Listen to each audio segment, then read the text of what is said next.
Honorable members, prayers.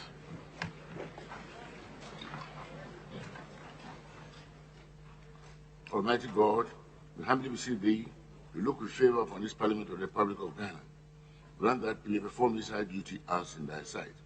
Give divine guidance to the President of the Republic.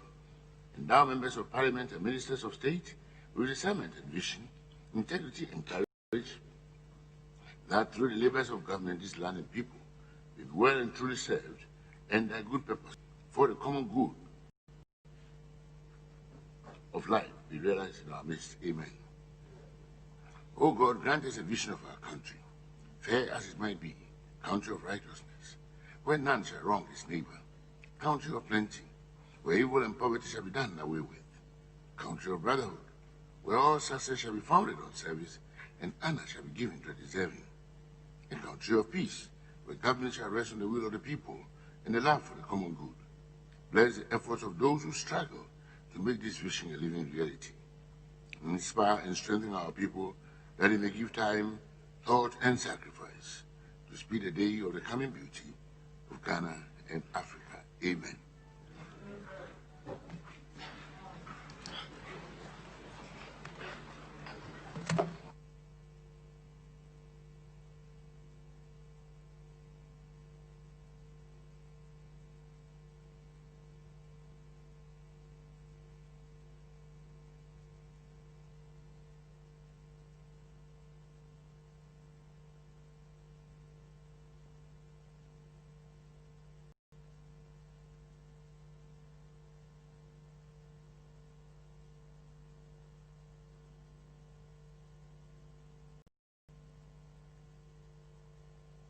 Honorable members, Communique President, Mr. Speaker, 22nd July 2020, absence from Ghana.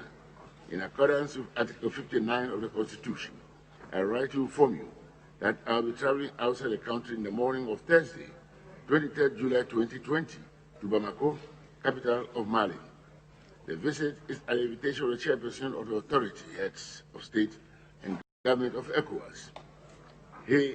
His Excellency Issoufou, President of the Republic, to join 5 regional leaders, the Presidents of the Republics of Cote d'Ivoire, Niger, Nigeria, and Senegal, to assist in the resolution of the current policies in Mali. I returned to Ghana in the evening of the same day. During my absence, the Vice President, Alhaji Dr. Mahamudu Bawumia, shall, in accordance with Article 60 sub 8 of the Constitution, act in my stead. Yours sincerely, the President.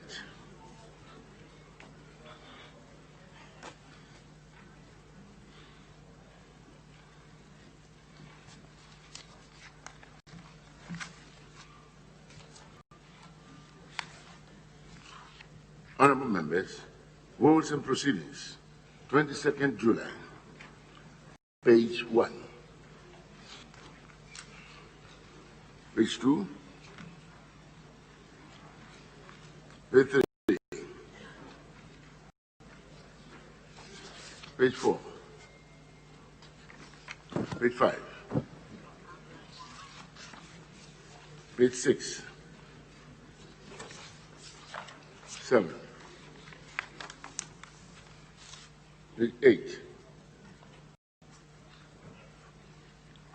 Yes, Honorable Minister. Page 899, Martin Okoko, noted absent, but I was here yesterday. I was here yesterday. And conspicuously so. Thank you very much.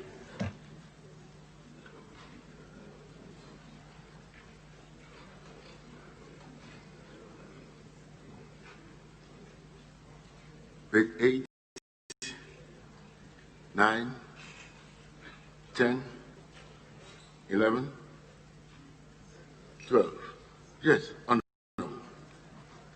Now, Speaker, in respect of page 10, and I'll relate it to page 12, when you suddenly said that, Right Honorable Speaker, referred the subscriptions.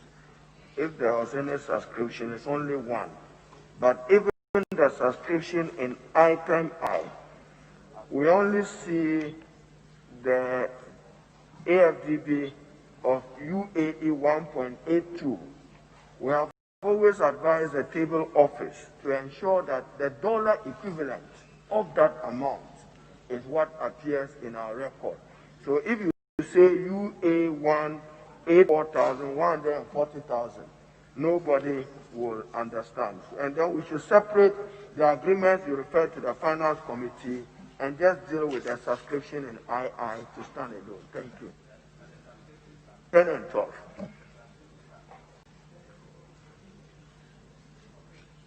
Honorable, are you responding from your seat or you want to make a point? There were two subscriptions referred to the committee.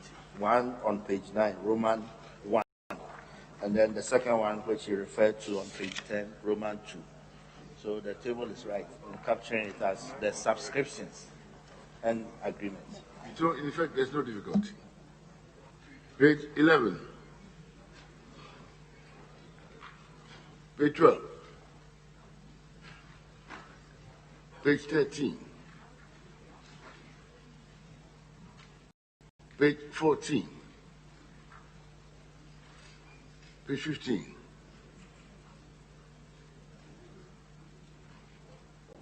Page 16.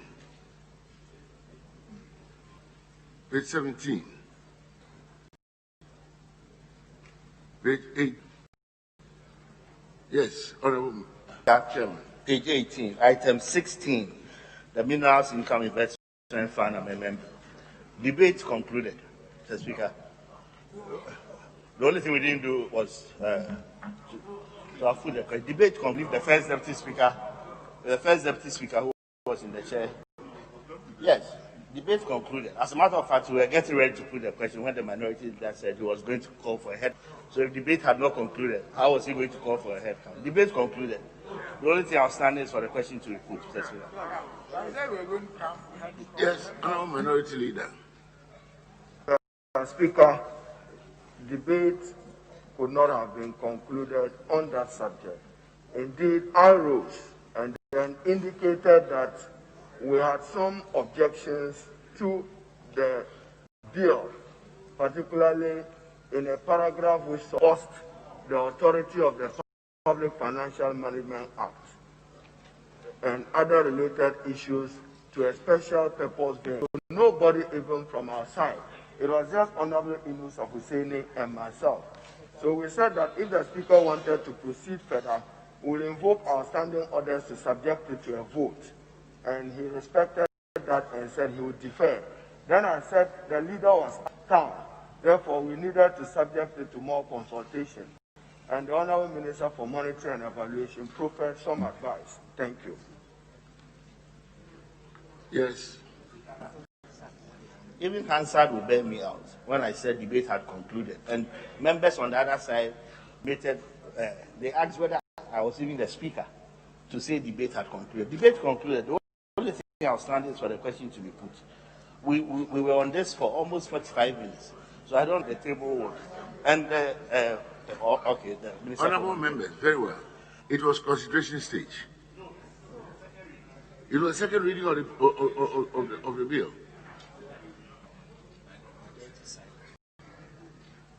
And the majority side was to wind up. Therefore, debate was not concluded. If the majority side was to wind up, and the debate is not concluded, let's leave it at that. Because what it is, we can continue positively. Let's have a purposive application of the rule here. Well, incidentally, Honorable Doctor, I've ruled. We shall, at the appropriate time, we shall have a purposive conclusion of it. Whatever any honorable member says is left, we deal with it and kill that stage of the bill. So shall we please proceed? 18.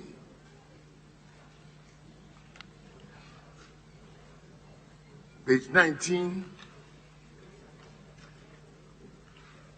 Page 20. 21 and page 22. Honorable members, in the absence of any further corrections, the votes and proceedings of 20 July, as corrected, is hereby admitted as true record of the proceedings.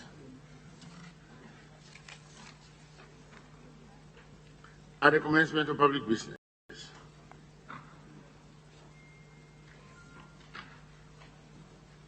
we make a little variation in order and take item listed 5. Honorable Majority Leader. Yes, Mr. Speaker, we can begin with item number 5, except I've been told that a member wants to have, as that is the House, have a second consideration of an aspect of the bill that we ran through the consideration. It is not a very huge matter. I think it's something that we can deal with. I've had some consultations with the minority, and I guess we can deal with it now. Well, thank you very much. That's very much in order. Consideration stage.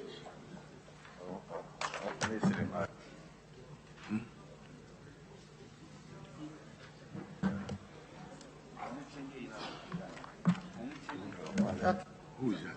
No.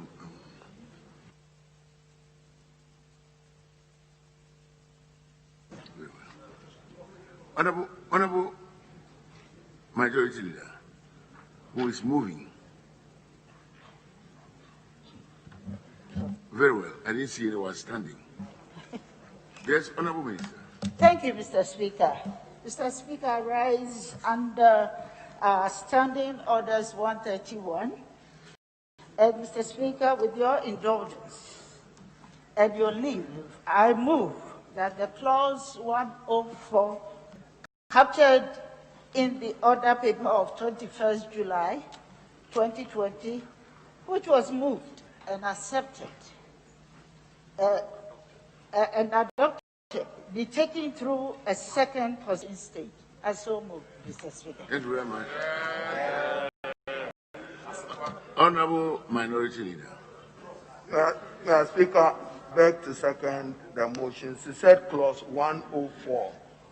Mr. Speaker, this morning the Majority Leader consulted with me. It's just the word original and duplicate that she wants to improve the bill. I so second the motion. Thank you. Very well. All those in favor? All those in favor say aye. Those against say no. The ayes have it. We shall go through the second consideration stage. If the Marshal will please.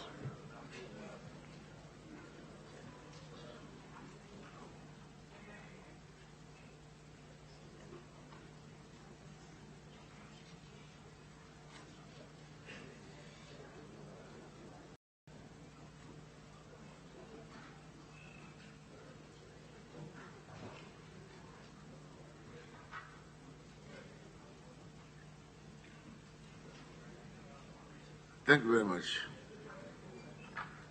Now, Honorable Minister. Thank you, Mr. Speaker. Mr. Speaker, I'm seeking to delete the words from clause 104, subclause. You are dealing with clause. 104.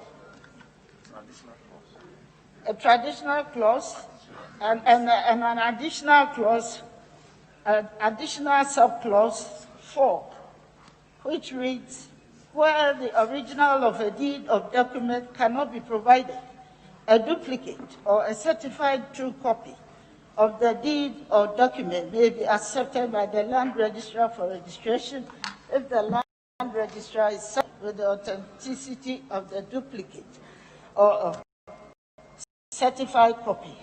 Mr. Speaker, I believe strongly that we delete the word a duplicate because we live in an age where a question of trust, the issue about trust, has always been an issue, even with people, very close family members, I believe that a duplicate is a semblance of the original copy, but a certified true copy is always an authentic one, which can be requested by the owner of that property. And I believe that if we open our doors for just the presentation of a duplicate, we might put the properties under jeopardy, considering the current occurrences in our country. So thank you, Mr. Speaker. Thank you very much. Honorable Minority Leader. Mr. Speaker, I support the amendment, and it will be instructive, Mr. Speaker, to hear from the first Deputy Speaker and probably Honorable Inusa Hussaini. When we got to this particular clause, I even was insisting that at the end of the words, we should add original to it. But her explanation is that you must have a duplicate to obtain a certified copy of the original. If that is the case, then you don't need to repeat the word duplicate. Other than that, we may be passing a legislation that tomorrow people will just trade in copies of documents, and that can create problems for us. So a request for second consideration to delete the word duplicate is sound, and I support it. Thank you, Mr. Speaker.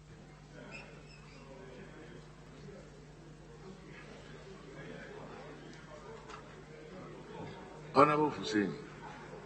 Mr. Speaker, the provision in 104 makes room for the origin of the document to be available, and a certified, a duplicate of the original, and a certified true copy of the original. These are three different scenarios. Now, what we are amending to presume is that the person who has a certified true copy must have made it from the original copy. In law, the certified true copy can only be authenticated when the person authenticating the certified copy sees the original. If they don't see the original, it cannot be authenticated as a certified true copy. That is why this law provides that a duplicate. So if the land registrar is satisfied that the duplicate that the person has presented, mind you, a copy of the land registry document will be with the land registry. So if the land registrar is satisfied that a duplicate of the land, the document,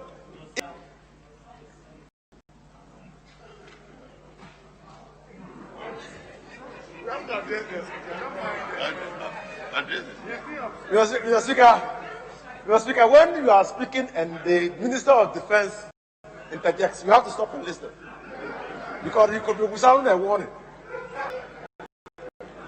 So if the original is not available, then you are not going to get a certified true copy. That means the owner of the document will not be able to register the document at all. It's not possible. So we are looking, that is why three provisions have been put there. I understand the reasoning behind it, but it might work against the original owner of the documents. Thank you, Mr. Speaker. So we are settled. All those in favor of the amendment say aye. All those against say no. The ayes have it. And the question is, Clause 130 amended stands part of the bill. And all those in favor aye.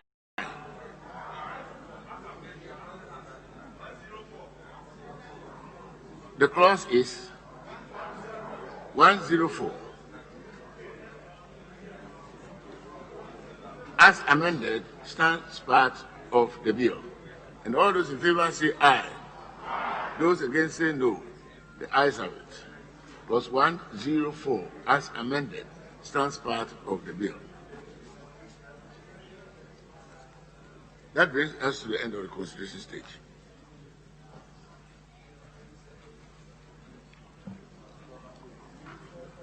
You don't.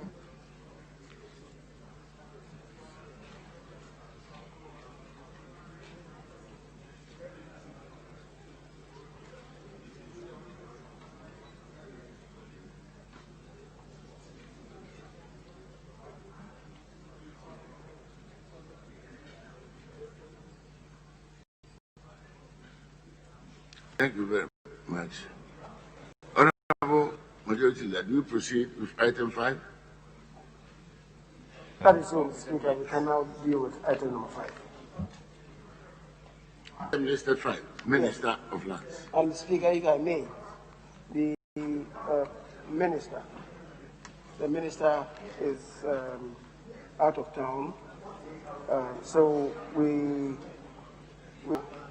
engage, if we indulge the deputy minister to hold the fort for the minister and move the motion listed as item number 5.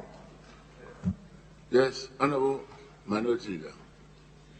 Speaker, I believe our colleague, the Deputy Minister, invoked Order 131, which earlier was to arrest the third reading of the bill by the Minister. Having gone through the second consideration stage, I'm sure it's understandable for the Deputy Minister to move for the third reading on behalf of the Minister. Thank you. So we can make progress. Yes, Honorable Minister.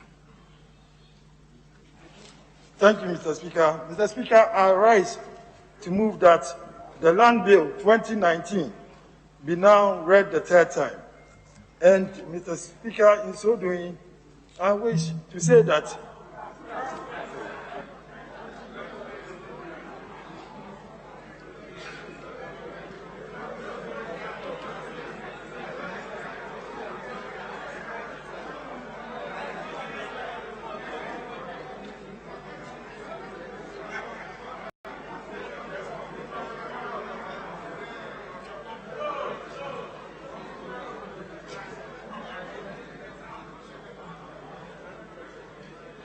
Yes, Minority Leader.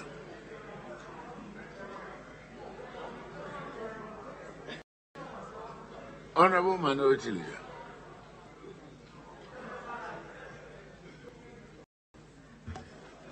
Right Honorable Speaker, I second the motion. Thank you very much, honorable members. The motion has been duly moved and seconded. I'll put a question. All those in favor say aye. Those against say no. The ayes have it. To revise and consolidate the laws on land with a view to harmonizing those laws to ensure sustainable land administration and management, effective land tenure, and to provide for related matters. The Land Bill 2019 is duly read the third time and passed.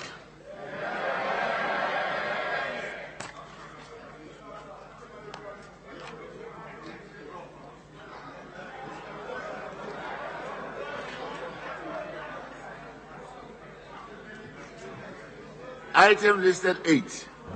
Mr. Speaker, item number 7. Number 7? Item 7. Yes. Procedural motion. Honorable Minister for Aviation. Thank you, Mr. Speaker. Mr. Speaker, I beg to move that motion number 7 on page 3 of today's order paper, that notwithstanding the provisions of Standing Order 81. Honorable, please don't read it all. Thank you. Please move it without reading it all. I so move, Mr. Speaker. Thank you very much. Who seconds the motion, the procedural motion? Thank you very much. Right Honorable Speaker, I second the motion. The procedural motion has been duly moved and seconded. All those in favor say aye. Those against say no. The ayes have it. Motion number 8. Honorable Minister. Mr. Speaker, I beg that the Aircraft Accident Investigation and Prevention Bill 2020 be now read the second time. Mr. Speaker, the bill we're seeking to move is a simple, straightforward bill that seeks to establish the Accident Investigations Bureau that would investigate, prevent, regulate, and establish the management of accidents and incidents that occur within the country. Mr. Speaker, we all know that airport operations and air transport operations are fairly safe and very fundamental in moving people and goods from place to place and also generating significant revenues for national. Mr. Speaker, Ghana has done quite well in this regard and is regarded highly globally, doing so well in the aviation sector. Since 2012, Mr. Speaker, Ghana has recorded, unfortunately, 4 major accidents and numerous serious incidents, some involving deaths and damage to property. Mr. Speaker, since the President established the vision of making Ghana the aviation hub of West Africa, has done its best to try and attain this vision. Since 2019, Mr. Speaker, we've been able to amend the Ghana Civil Aviation Act 2004, Act 678, and Section 25 mandated the Minister to be able to issue ministerial directives to get the operations of accident investigations done as a unit within the Aviation Ministry. Mr. Speaker, research has shown under international civil aviation functions that we need to set up an autonomous body to do this independent of the authorities. Mr. Speaker, therefore, the nation seeks to be able to enhance its state globally by resorting to best practice and setting up an autonomous and independent education body.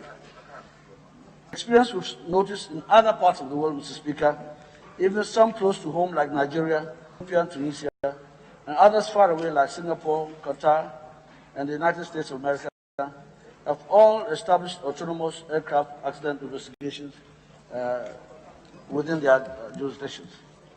Mr. Speaker, we seek under this bill to ensure that an independent is established and that we are able to produce the results that are acceptable globally, that will make Ghana to stand tall in the Committee of Nations as far as accident investigation is concerned. Mr. Speaker, the proposed transformation of the Bureau into an independent bureau by the establishment of the bill would therefore empower the Bureau to function efficiently and effectively, and its findings will invariably receive international credibility while air safety and a positive national image globally. Mr. Speaker, as I indicated earlier, this bill is simple, straightforward. It's meant to enable us to set up an autonomous entity outside the ministry, and this bill, therefore, Mr. Speaker, if so passed, help us to be able to get into the status where the nation would be one of the best in the world, given the high record that we established last year. Mr. Speaker, in these few words, I beg to move the motion. Thank you. Thank you much.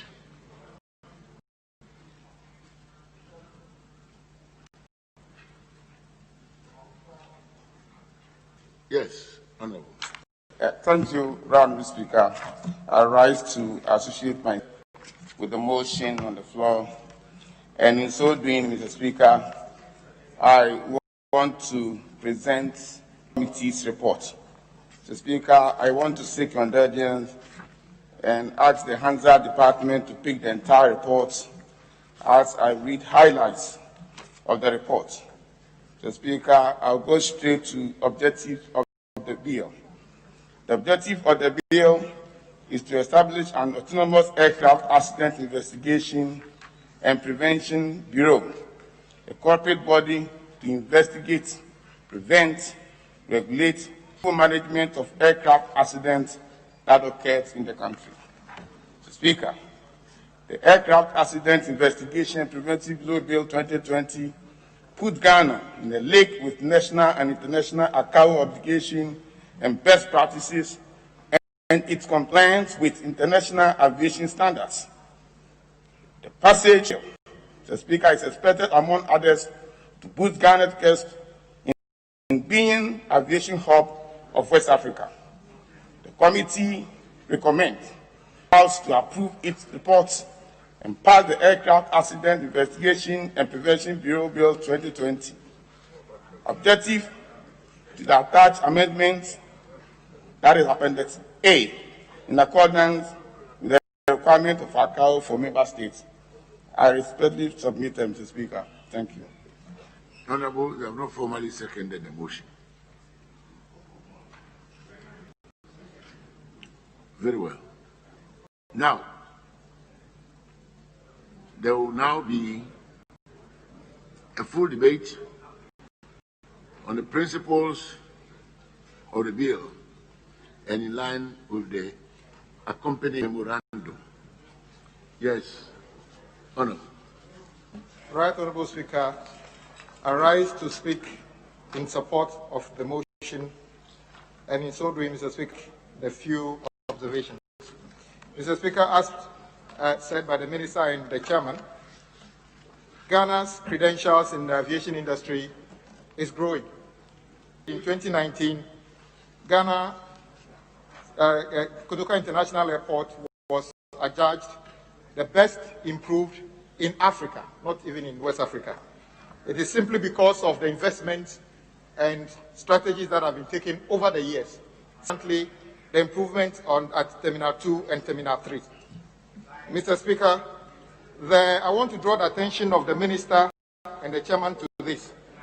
We are trying to establish the Accident and Incident Investigation Bureau. This is based on ICAO annexes, especially Annex 13 and 26. What that annex talks about is aircraft accident and incident investigation. However, the motion moved is for Aircraft Accident Investigations and Prevention Bureau. Indeed, Mr. Speaker, not all situations involving aircraft end up in accidents. Some are just incidents, as pointed out by the Minister. So we need to be clear whether we are set a bureau to deal with aircraft accident and incident investigation and prevention bureau. So the Minister can take that on board and deal with it at an appropriate time. Mr. Speaker, the creation of this body gives Ghana the opportunity to have an independent body. But arguably, Mr. Speaker, as others said, the President will be appointing the Commissioner under Article 195, and the same President will be appointing the governing body under Article 70. How independent they will depend on the people actually who will be carrying out this. I know it's not peculiar to this, but that is what our Constitution says, that the President appoints these people. Mr. Speaker, the setting up of this bureau per se may not deal with the issue. We would have to set up this bureau and resource them appropriately to be able to do what is expected of them. I hope that this bureau, when established, would not have undue government influence, and they will be able to carry out their mandate according to the ICAO conventions. Mr. Speaker, when we get to the stage of doing the bill itself, I just want to draw the attention of colleagues. Maybe 80% of the clauses are lifted directly from the ICAO conventions. So it is not necessarily the case that when we take a clause and you don't like it, you can say, I want it this way. Mr. Speaker, that is not permissible. In countries, once you sign the convention, you cannot change some of the conventions. I see the minority leader shaking his head. You cannot, majority leader, sorry, you cannot fundamentally change any of the provisions contrary to what the annexes say in the clause. I know we haggle over is or in this house for a long time. Mr. Speaker, I want to shorten my presentation by saying this is a very good thing to further enhance the credentials of our country. We believe when this bureau is set up, it will make or consolidate Ghana's position in aviation hub in the sub-region. But we believe that the investments that were made, that made Ghana a beacon of aviation in Africa, needed to continue. We need to do more in aviation. Setting up the bureau alone may not be enough. I know we are on a downturn currently because of COVID, but God willing, we shall rise again as a country in aviation and be able to do these things and to make sure civil air travel in our country a safer way of travel for everybody. Mr. Speaker, with these few words, I support the motion and urge colleagues to equally support the motion for the establishment of the bureau. Thank you very much. Thank you very much, Honorable. Yes, Honorable. Thank you, Mr. Speaker, for the opportunity, Mr. Speaker, to associate myself with the motion. Mr. Speaker, the Aircraft Accident Investigation and Prevention Bureau is the right thing to do at this moment in time. Mr. Speaker, when you take the Ghana aviation industry currently, per capita, we are the aviation hub for West Africa. Mr. Speaker, and therefore, establishing this bureau is important by moving it from administrative arrangement to an autonomous independent body. I believe that the reports of this committee in investigating and publishing in the prevention of further accidents is key to growing our aviation industry. Mr. Speaker, if you take countries like Nigeria, Ethiopia, Tunisia, Singapore, Qatar, Netherlands, United States of America, among others, have already established their bureaus, and this has enhanced their aviation industry. In fact, if you take a country like Egypt, their engineering department alone employs over 5,000 engineers. The total Egypt Air arrangement gives employment of over 35. And therefore, the aviation industry is one key industry. When we do it well and sustain it properly, we are sure to use it to create employment for our own people. In fact, it is for this reason that I support the creation of this bureau. Because when everybody knows that Ghana is safe, more planes will be landing in Ghana and more jobs will be created in Ghana. In passing or working on this bill, it also gives credence that Ghana adheres to recommendations that are usually given to us by auditors. In fact, last International Civil Aviation Organization validation mission in Ghana in 2019, Ghana scored very high. And in fact, at the last General Assembly, Ghana was awarded.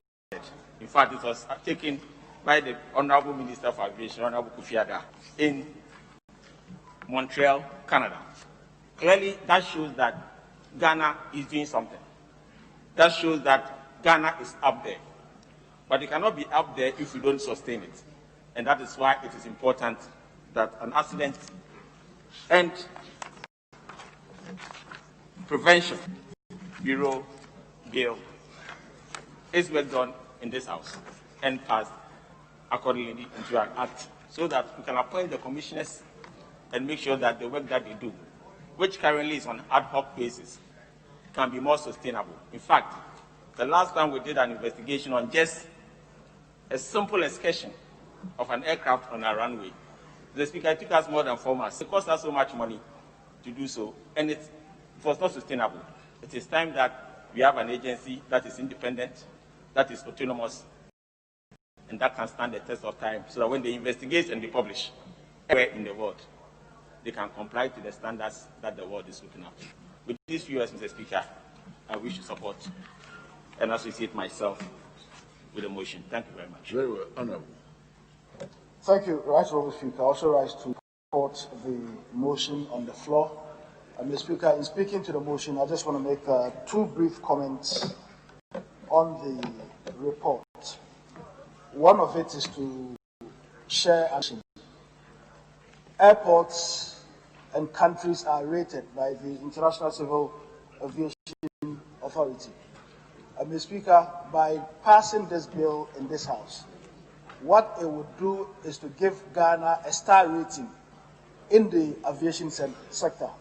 And once Ghana has a star rating in the aviation sector, not only would it, put us in good light, but it gives workers in Ghana in the aviation sector an opportunity to go and do part-time work in other airports across the country, across the world. Mr. Speaker, having said this, the second issue is the funding of the activities of this bureau. Mr. Speaker, aircraft accident and incident investigation is very, very expensive. I'm glad that 5% of the airport tax would be used to fund the activity of the bureau, 5% of the airport tax. But, Mr. Speaker, we need to be sure, 1.5 rather, we need to be sure it is done in a manner that gives the bureau a lot of resources, taking into consideration the expensive nature of investigating incidents and accidents.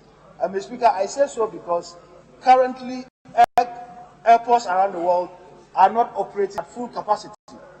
So what that means is that the airport tax that countries get may not be enough, judging by that flights are not flying regularly.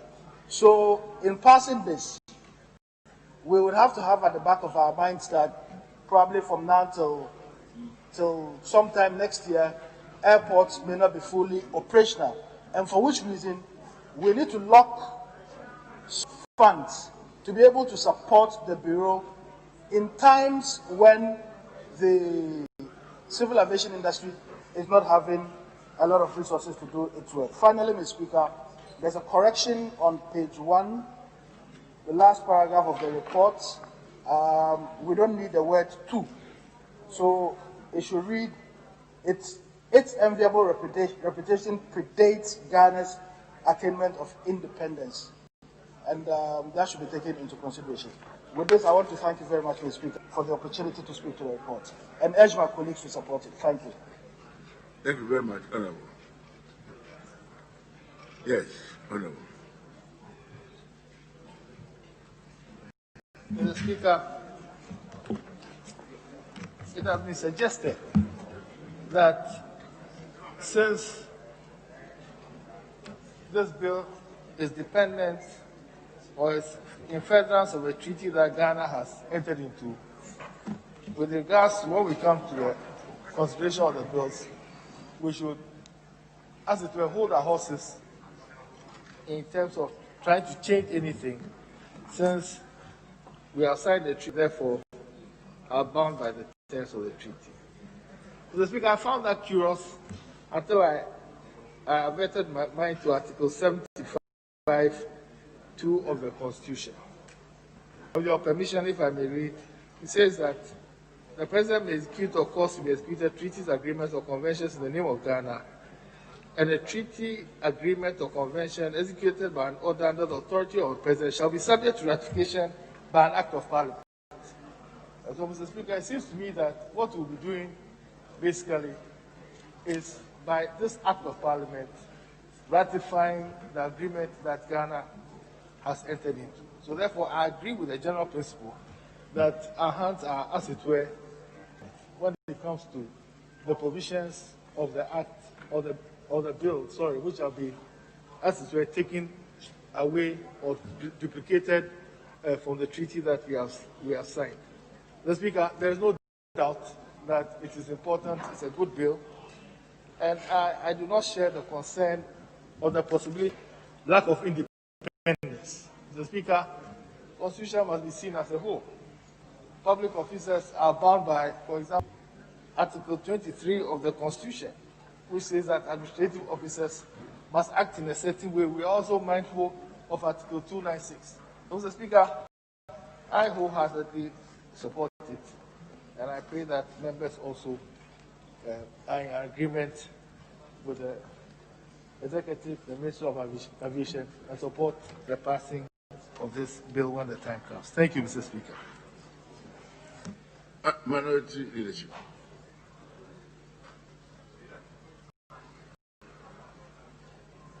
Mr. Speaker, with your indulgence, I yield to the Honorable Nelson Dafanaport to conclude for the Minority Leadership. Thank you. Very well.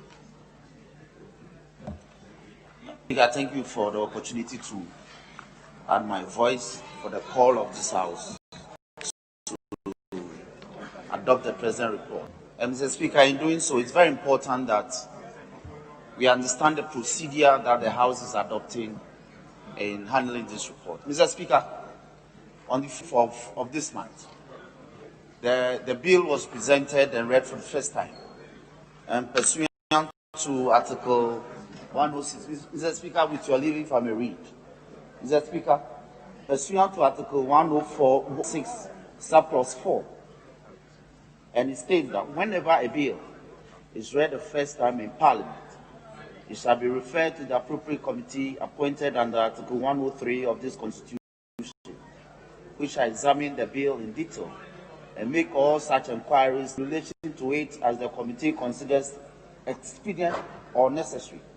Mr. Speaker, if I may add Article 106, subclause 5, it says where a bill has been deliberated upon by the appropriate committee, it shall be reported to. Mr. Speaker, this is the procedure the House is adopting, and it's also in pursuance of our own standing orders, as in Standing Order 189. Mr. Speaker, the government underpinning the agency to passing this bill, Mr. Speaker, is contained in paragraph 3 of the Minister's letter to the Office of the President. Indeed, in paragraph 3 of that letter, it detailed the circumstances under which the passage of the bill into an act will help to further improve our standing in view of the impending ICAO committee will be arriving in the country to conduct another review in 2021. Mr. Speaker, the other essence of considering the bill and the certificate of agency is further contained in paragraph 3 of the cabinet to the committee, which also detailed. In essence, it speaks of the fact that during the 2029 ICAO visit to the Republic of Ghana for a review, 2019 visit of ICAO team to the Republic of Ghana to conduct another review, they recommended strongly that the existing bureau as an administrative wing of GCA be actually converted into an independent body capable of handling the matters that the bill seeks to be says with. So, Mr. Speaker, we are proceeding on the Constitution, what it says that we should do. Mr. Speaker, I believe that it would be important for us to appreciate a few air accidents that have happened in this country, which makes it very imperative that this bill be passed quickly so that we can be in readiness for 2021. Mr. Speaker, in 1978, a Navarro Cessna jet crashed near Takrady, and it killed 4 people. Mr. Speaker, in 1981, a Ghana Airways flight, a local routine maneuvering, also crashed 10 kilometers from the Kotoka International Airport. Even though there were no casualties, the ground damage was severe. Mr. Speaker, in 1983, there was another accident experienced by the Kotoka International Airport. And indeed, in 1985, Mr. Speaker, as recently as 1998, a private jet was involved in an accident at the airport, and a crew of 2 men and 3 passengers were on board, and they perished. Mr. Speaker, in 2000, a Ghana Airways flight with flight number GH200 with a crew of 10 and a 44-man passenger on board was involved in an accident, and 7 persons died. And Mr. Speaker, and there have been recent accidents. So, Mr. Speaker, it's very important that this bill is passed quickly so that we can ready ourselves for the task ahead. Mr. Speaker, may I refer you to the concluding paragraph of the report. Specifically, if you look at paragraph 7, subparagraph 1 on page 8 of the report. And it states that if we are able to establish this particular bureau, it will serve the needs of the aviation hub of West Africa. And Mr. Speaker, on this note, may I urge that in approving the report, the minister takes steps to also operationalize the whole airport as an aviation training hub to serve the aviation needs of the West African hub. Mr. Speaker, on this note, I urge the House to approve the report. I thank you very much. Majority leadership. Any contribution? Mr. Speaker, we defer to the Honourable Member for Bantama, Mr. Daniel Chemabwaji, to speak on our behalf. Honourable Member for Bantama. Thank you, Mr. Speaker, for the opportunity to contribute to the motion that is being discussed on the floor right now and to make contribution to the principles underlying the bill that is before us. Mr. Speaker, as a member of the committee, I had opportunity to speak in the review of the bill, and Mr. Speaker, I want to take this up to commend the Minister and the Ministry for a good job that they did so far. We're expecting to go through about a day or so, but because of how clear it was, we were able to do it. Mr. Speaker, air transport is very important, especially at where we are in our development process. And for that matter, any attempt to improve what we have done over the years to actually cement our name and image in the industry is quite important. So I believe that the creation of the Bureau to investigate accidents and incidents and to do prevention is a step in the right direction, Mr. Speaker. Mr. Speaker, I believe that we know since 2012 we've had 4 accidents. It is important that we take steps to create this bureau, to make it quite autonomous, to begin to do more of prevention, so that we don't have to wait to get ready before a disaster happens, before we'll be able to do this. Mr. Speaker, as part of the government's agenda to make West Africa the aviation hub, Ghana the aviation hub of West Africa, I believe sincerely that this bill, when it is passed, is going to enhance our ability to achieve vision. And not only that, Mr. Speaker, I believe that creating an independent or autonomous to do the investigation will also align Ghana's practices in line with the international best practices, and believe the findings and the work of the Bureau, because they're so independent, enhance. It will be probably done very well, effective, and also enhance our credibility in respect of whatever happens if, God forbid, there is an accident and we have to come up with findings. So, Speaker, this Bureau, as we speak, exists, except that it is an administrative unit within the Ministry of Aviation. So, trying to make it an independent autonomous is pretty much basically improving what we already have. And so, and any opportunity to do so, Mr. Speaker, should not let go. So, Speaker, I believe that given the fact that we would like to develop, given the fact that even though we are going through COVID and its effects, right opportunity for us to be able to work on this bill, and I encourage the rest of my colleagues to support, because I believe this will help us to achieve our mission of making Ghana the aviation of West Africa. Thank you very much for the opportunity, Mr. Speaker. Thank you very much. Honourable members, at the conclusion of the debate, all those in favour of the motion say aye. Those against say no. The ayes have. An act to establish the Accident Investigation and Prevention Bureau to investigate, prevent, regulate, and oversee the management of accidents and incidents that occur in the country, and to provide for related purposes. The Aircraft Accident Investigation and Prevention Bureau Bill 2019 is duly read a second time.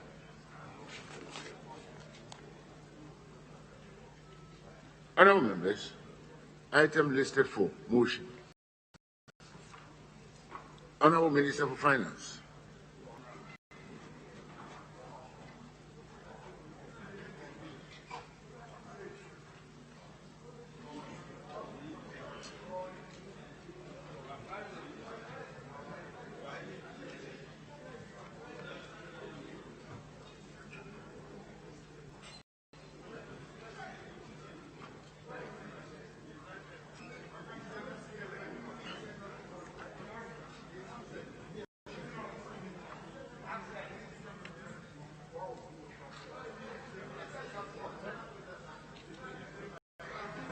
Honorable Majority Leader. Mr. Speaker, I hear some members asking where is the finance. Indeed, Mr. Speaker, the finance minister has been with us and is in the Speaker's holding room. Mr. Speaker, I brokered an agreement with the Minority Leader and we thought to be able to handle items 9 and 10 before the finance minister walks in. Unfortunately, because he spent the time on the aviation bill, we believe we should call him in to do item number 4. We should call him in to deal with item. So,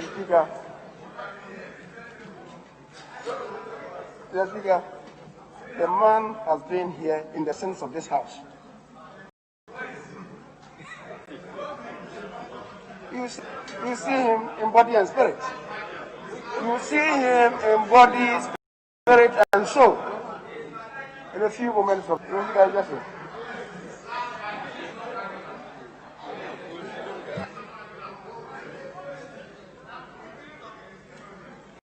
Honorable Hussein.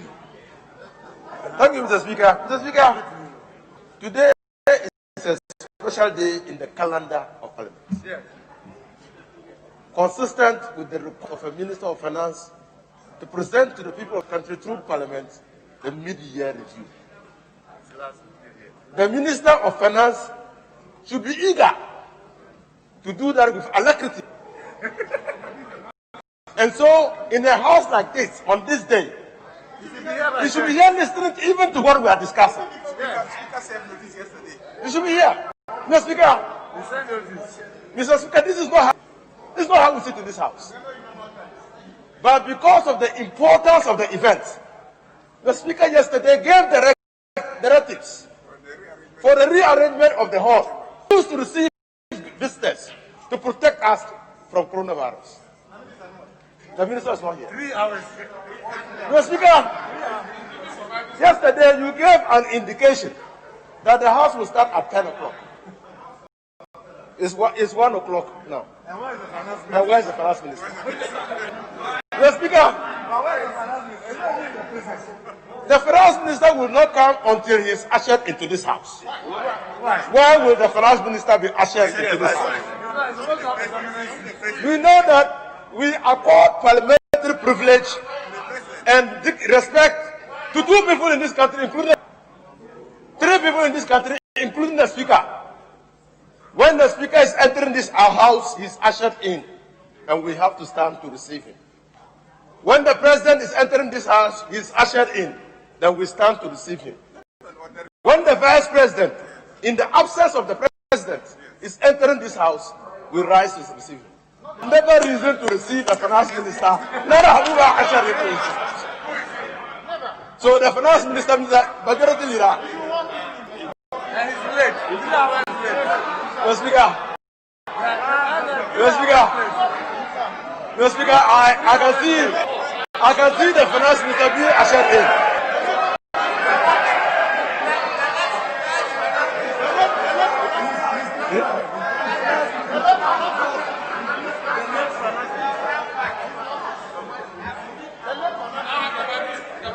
Mr. Speaker, the finance minister. Now that is 3 hours late. Mr. Speaker, the finance minister has been ushered in, and after 3 hours of our ceremony. But we can understand this probably might be like his last media review, so we can understand. Thank you, Mr. Speaker.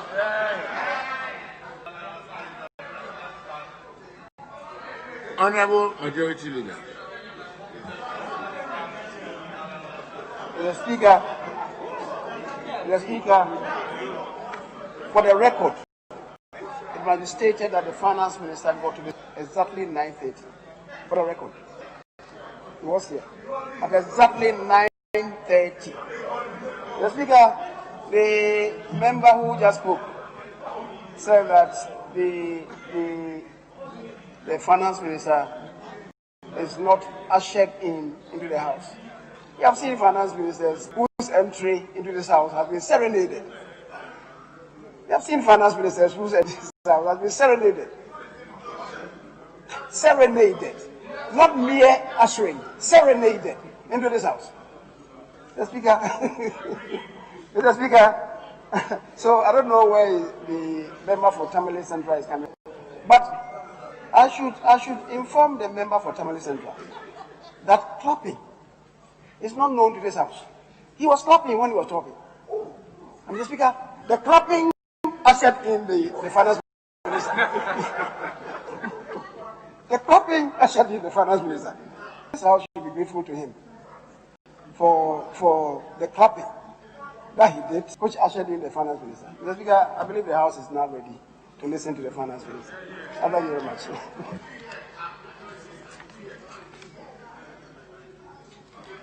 Item listed 4.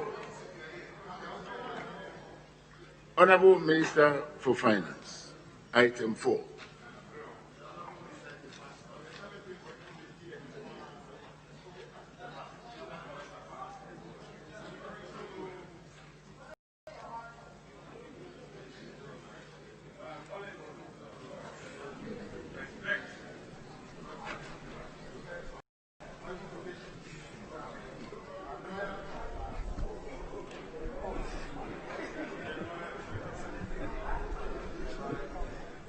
Right, Honorable Speaker, Honorable Members of Parliament, on the authority of His Excellency President Nana Addo Dankwa Akufo-Addo, I beg to move the honorable members of this august House approve the mid-year review of the budget statement and economic policy of the Government of Ghana and supplementary estimates for the 2020 financial year, which I present today, 23rd July 2020. Mr. Speaker, I'm performing this function in accordance with Article 179(8) of the 1992 Constitution, Standing Order 143 of this august House, as well as Section 20 of the Public Financial Management Act 2016, Act 921. Mr. Speaker, this statement is an abridged version of the mid-year review of the budget statement and economic policy of the Ghana and supplementary estimate for the 2020 financial year. I would like to request the House to capture the entire mid-year review of the budget statement and economic policy of the Government of Ghana and supplementary estimate for the 2020 financial year. Mr. Speaker, I want to take this opportunity to thank God for the privilege and extend my appreciation to His Excellency the President for the opportunity to lead this important assignment in managing the public finances of this country. I am grateful to God for His grace, mercy, and goodness towards us. Indeed, Mr. Speaker, when we look back at where we were and where we are now, we cannot help but to be grateful. Mr. Speaker, my prayer every morning from Exodus 13, 14,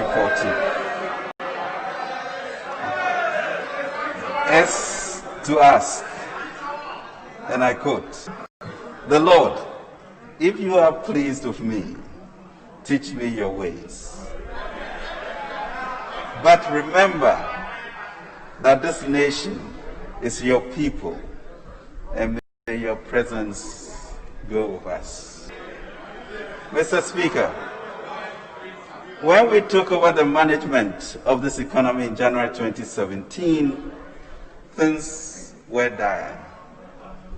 We were recording the lowest growth in history in most of our critical sectors.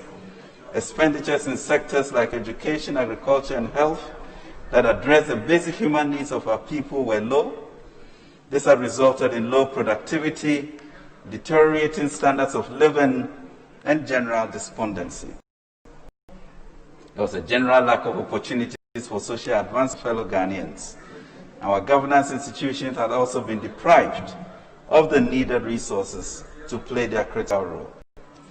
Mr. Speaker, through well thought out economic and social policies underpinned by our belief in the ingenuity of our people and improving the well-being and livelihoods of Ghanaians, we set out to restore macroeconomic stability for growth and sustainable jobs, to promote economic freedom by ensuring social mobility and social justice, invest in human capital to improve the lives of Ghanaians, strengthen the PFM system to protect the public purse, and enhance governance institutions by providing more and adequate resources. Mr. Speaker, from 2017 to date, through the diligent implementation of this plan, we must completely change the story. Mr. Speaker, not only should we acknowledge what God has done by turning this country around, but we should set his continuous favor on this land. Mr. Speaker, the running theme undergirding all our policies and expenditure plan has been a commitment to invest and improve the lives of Ghanaians to access better opportunities. Principle has underpinned all our programs. Therefore, in implementing the over 15 flagship plans that the President promised, we set out to bring hope, restore confidence in the state, and demonstrate care for the people of Ghana. We sought to restore self-esteem and dignity of Ghanaians and reduce the grinding poverty that was becoming commonplace. We therefore set out to invest significant resources in the lives of the Ghanaian people by increasing expenditure in education, agriculture, industry, and all of our capital. Mr. Speaker, in acknowledging that education is the primary driver towards social and economic mobility, we rolled out a raft of policy measures to improve the opportunities of our people. We invested $3.2 billion to implement free SHS, resulting in over 1.2 million teenagers being in secondary school now, looking forward to better opportunities in life, the Akufo-Addo graduates. For their parents and families, this has translated into $2.2 billion in savings.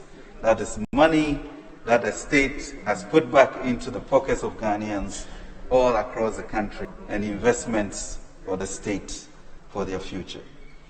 We have also invested in excess of $1.6 billion in 100,000 jobless but educated young adults who had been ignored by the state and were in despair.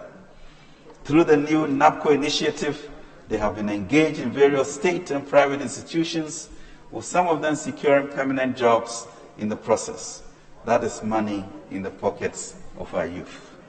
Mr. Speaker, from the onset, this government had determined that Ghana will be self-sufficient in food production through our Planting for Food and Jobs program, and would add value to what we produce as well.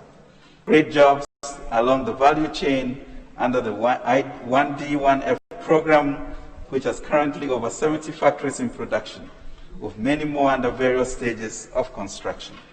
So far, we've invested over $1.85 billion in our agriculture sector, resulting in agricultural growth which averaged about 2% between 2014 and 2016 to an average of 5.2% over the past 3 years. That is putting food in abundance on the table of Ghanaians, reducing the cost of living, and putting money in the pocket of over 1.1 million farmers nationwide. We have, Mr. Speaker, relegated Dumso to the past.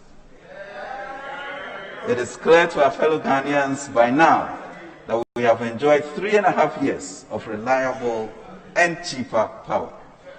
We have spent in excess of $4.7 billion on capacity payments, not only to ensure that we keep them on, but also to pay for power we do not use and the very questionable obligations we inherited. Mr. Speaker, To modernize the economy and improve its global competitiveness, we embarked on a transformative agenda to digitalize the economy. We implemented the digital addressing system and the national ID programs to ensure that each Ghanaian and their dwellings, as well as business locations, will be uniquely identified. All these efforts are being made to formalize the economy, improve the way services were delivered to our people, and increase productivity. That is digitizing the lives of Ghanaians. Now more than ever, the possibilities of the digital economy has been brought to the fore. Mr. Speaker, to protect the public purse and advance good economic governance, we set out to fully implement the provisions of the PFM Act 2016, Act 921, including passage of the PFM Regulations 2019, LI 2378, to further strengthen cash management, budget execution, and budget monitoring. Consequently, we have, for the first time in the history of our budget management, consistently, Mr. Speaker, published budget implementation reports, mid-term debt strategies, issuance calendars, as well as annual debt reports. Mr. Speaker, never in the history of our public management have we seen this degree of openness, transparency, and accountability in the management of our public finance. This has enabled citizens to hold this government more accountable than any other in our history. Mr. Speaker, while accomplishing all these, we also set out to complete the outstanding policy measures under the derailed IMF program which we inherited. This culminated in our exit from the IMF Extended Credit Facility in March 2019, much to the surprise of our friends across the aisle. Mr. Speaker, the previous government had the penchant of awarding contracts, but even when they had no idea as to how to pay for them. So to protect the public purse, my ministry initiated and requested the Auditor General to audit and validate over 11 billion CDs of outstanding claims which had been approved and left by the previous government to be paid.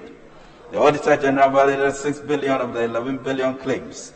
We await the subsequent surcharging of all those complicit in the submission of the disallowed claims from the Auditor General's Department. Mr. Speaker, I'm happy to inform this Honorable House that we've paid almost 5 billion of the unpaid bills which we inherited and are managing the public service in a much more responsible manner now. Mr. Speaker, this government under President Akufo-Addo, with these actions, has amply demonstrated its commitment to prudent financial management, investing broadly and inclusively in the nation's development, ensuring value for money, and being held accountable for our actions. Mr. Speaker, we've also put in place key structural measures to sustain our towards fiscal consolidation, growth, and ensure irreversibility.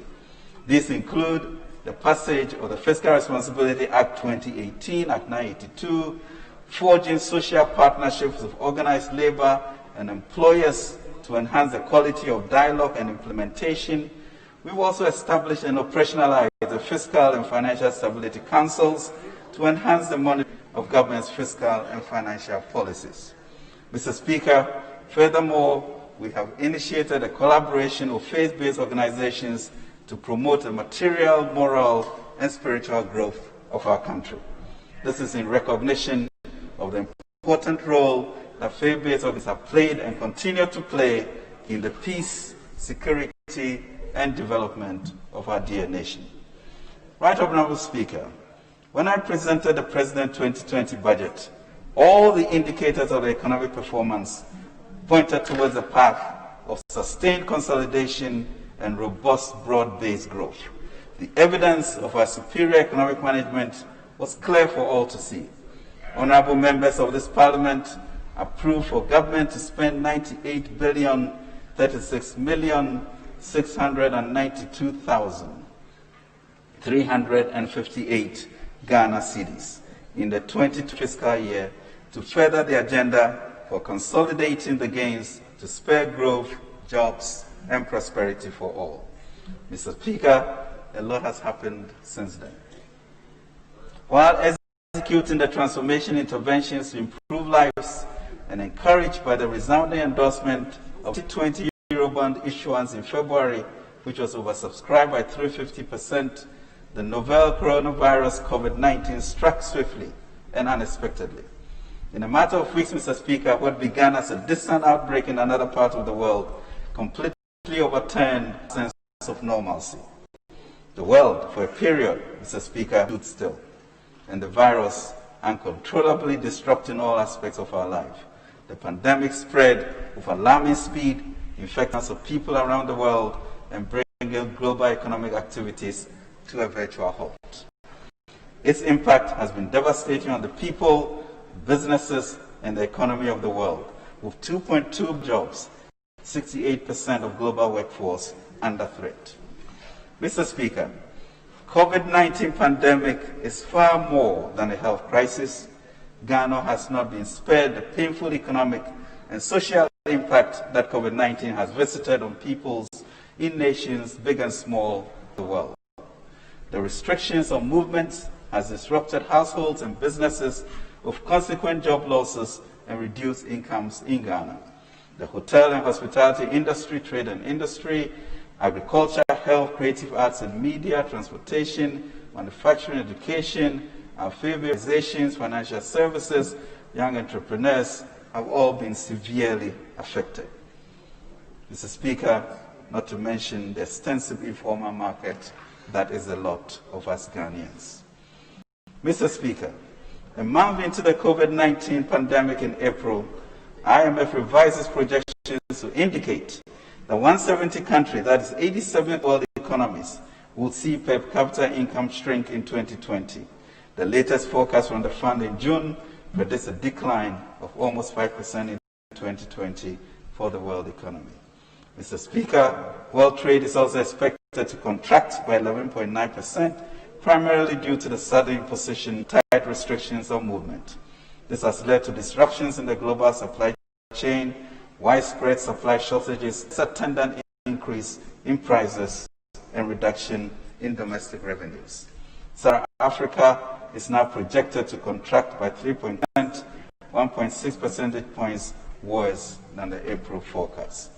Mr. Speaker, the virus has laid bare our vulnerabilities as a world, as nations, as households, and as individuals.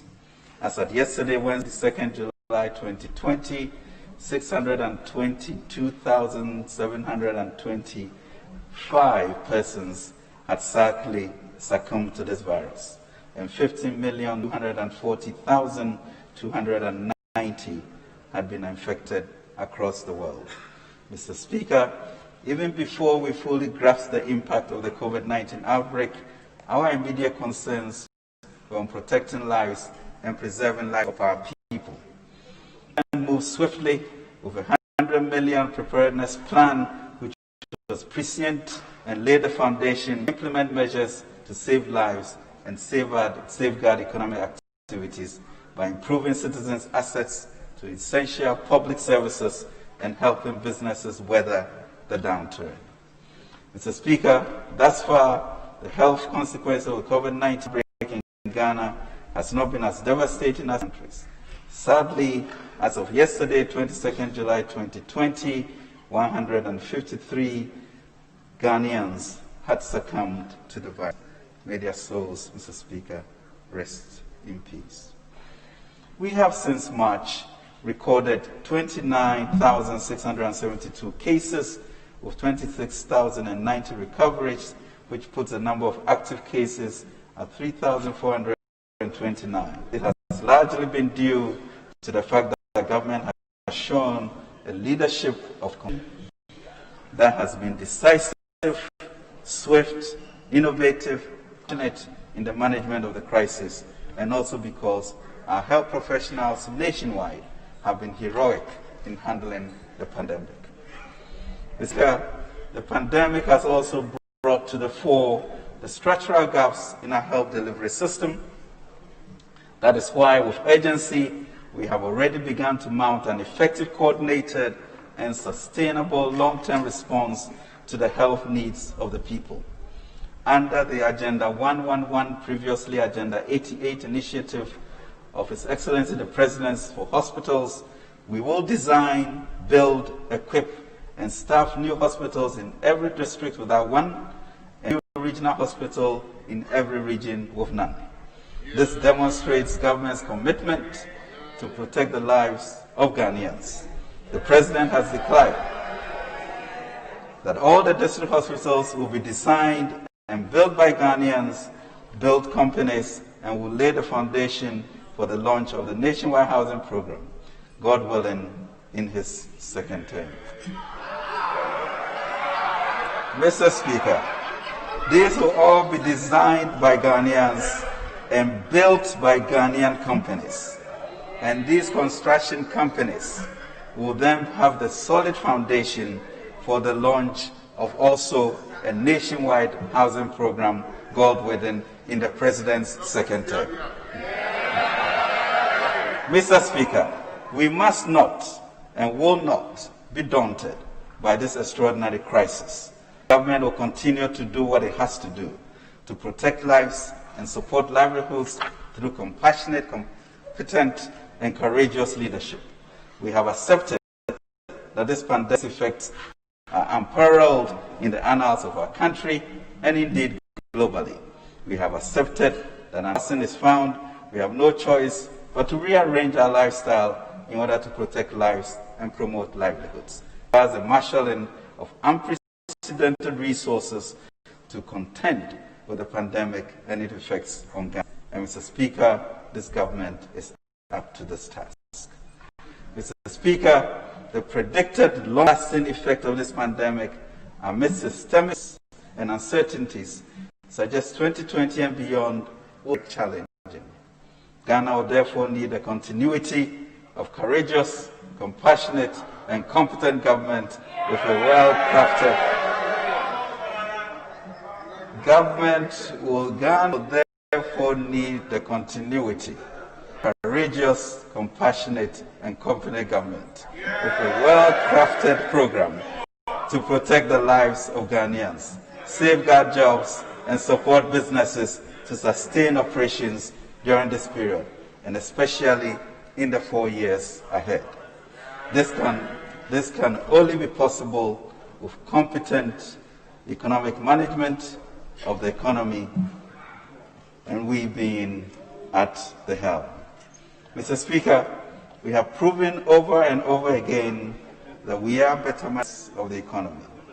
Together, we took Ghana out of havoc and placed it amongst lower middle-income countries within a decade. Together, we recovered and revitalized a critically weakened economy, and today, we can now attract renowned global automobile companies in just 3 years of returning into office. Together, once again, we will optimize the opportunities presented by this pandemic and build a sustainable future for Ghanaians. In the now famous words of President Akufo-Addo, we know how to bring the economy back to life. Therefore, this 20-media fiscal policy review and supplementary estimate is the first of our economic plans to reposition Ghana and Ghanaians to deal with the challenges posed by the pandemic and seize the opportunities it brings. Our response to this pandemic prioritizes the protection of our lives and livelihoods, sustains our business operations, our focus on Ghana's future beyond aid. Mr. Speaker, I'm presenting updates and progress in implementing the 2020 budget and highlighting the significant impact of the COVID-19 pandemic. I also outlined today the resolute steps taken to get our economy back on track. In his May address to the nation, the then charged the Minister of Finance to design Ghana's recovery program. Mr. Speaker, we wish to take this opportunity to announce to the people of Ghana that the President and his team have done a lot of thinking since March. We have brainstormed over the crisis with a view of using the challenges it presents rather as an opportunity to transform Ghana and for all Ghanaians. I'm happy to announce that in the coming weeks, the President will launch a 100 billion, Mr. Speaker, Ghana cedis development program, an ambitious an unprecedented 3.5-year program called Ghana Coronavirus Alleviation Revitalization of Enterprises Support Program. The Ghana Cares Program, Mr. Speaker, or Bantampak Program, which will anchor the comprehensive transformation of our society. Mr. Speaker, I also request supplementary funding to support our priorities of saving lives and livelihoods, supporting businesses to ensure that the health of Ghanaians and their jobs are secure in these challenging times. Mr. Speaker, I now proceed to give details of updated performance for 2019, developments for the first half of 2020, and will conclude with the outlook for the rest of the year and present the supplementary estimates. Mr. Speaker, the global economy has, in the past century, experienced some negatives which were deemed unprecedented at the time of their occurrence. Indeed, the Spanish flu of 1918, the Great Depression of the 1930s, and the more recent global financial crisis of 2007 and 2008 adversely impacted the world economy. However, as events unfold, it is becoming increasingly evident that the COVID-19 pandemic and its crippling economic effects has an assured place in economic history, as perhaps the singular event that decimated the global economy in ways never imagined. It is a crisis that has tested global and national leadership like other in the history of the world during peacetime. Mr. Speaker, the COVID-19 pandemic continues to have dire consequences on Africa. According to estimates of the World Bank, economic growth in sub-Saharan Africa is expected to decline from its 2019 value of 2.4% to between negative 2.1% and negative 5.1% in 2020, making 2020 the worst year since records began in 1970 for the continent's economic growth. According to the IMF's Regional Economic Outlook for Africa, COVID-19, an unprecedented threat to development, April 2020. Let us no doubt, Mr. Speaker, that Africa is facing its first recession in 25 years, sadly, after 2 decades of global economic progress. A recession which threatens to exact probably the heaviest human toll in peacetime in Africa. It is our responsibility as leaders, as the people's elected government, to work out and execute an intelligent, ambitious, and all-inclusive recovery plan than none other that will steer this nation and her people out of the recession before us. That, Mr. Speaker, is a daunting task facing us in Ghana today. Mr. Speaker, the pandemic has also affected Africa's long-term structural response to its economic woes, creating the largest trade bloc at 1.2 billion people for a 3.2 trillion economy. Currently, Mr. Speaker, intra-Africa is only 15%. The operations of the African Continental Free Trade Area was scheduled to launch on 1st July 2020, right here in Accra. It has now been postponed to January 2021. Mr. Speaker, at the time I presented the 2020 budget to this August House in November last year, the projected end-year economic performance of 2019 was based on available data for the first 3 quarters. Given that we now have the full complement of data, I will now provide an update of the performance of the economy in 2019 to the House. Mr. Speaker, overall real GDP growth rate was 6.5% as against a target of 7%, reflecting an improvement on the 6.3% in 2018. Non-oil real GDP growth rate was 5.8% as against a projection of 5.9%. End period December inflation remained 7% with the target being 8%. Overall budget balance, which was projected to end in equivalent to 4.5% of GDP, reached 4.8%.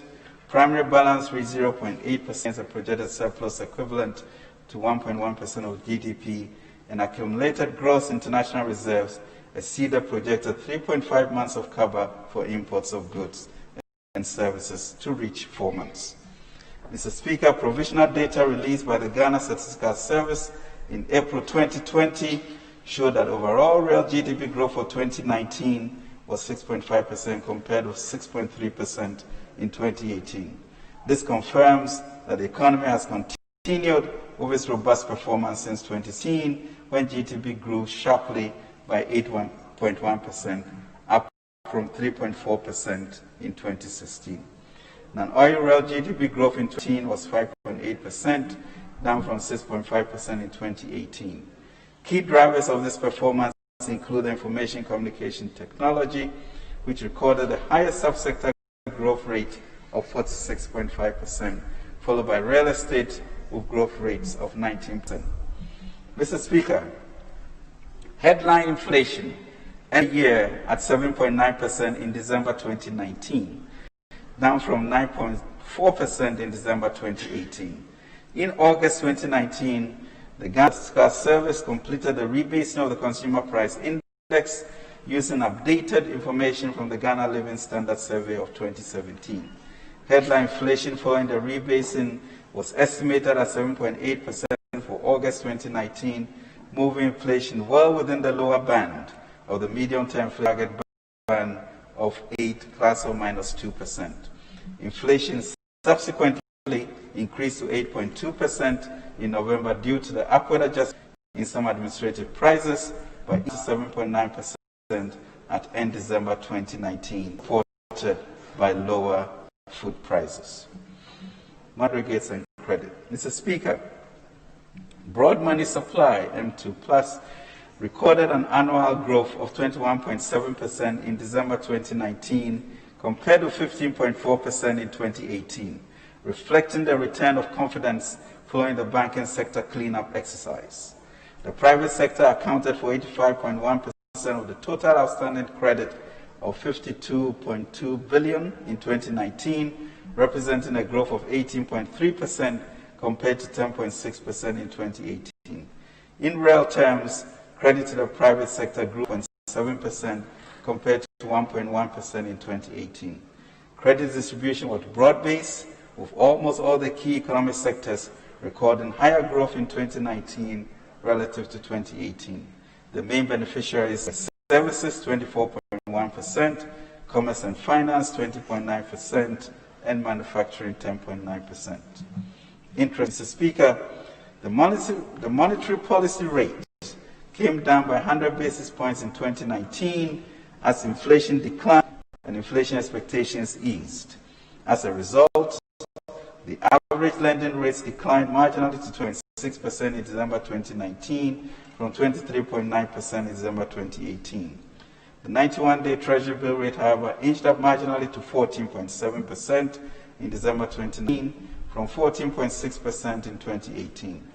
Interest rates on the 182-day instrument also moved up to 5.2% from 5.0% over the same period.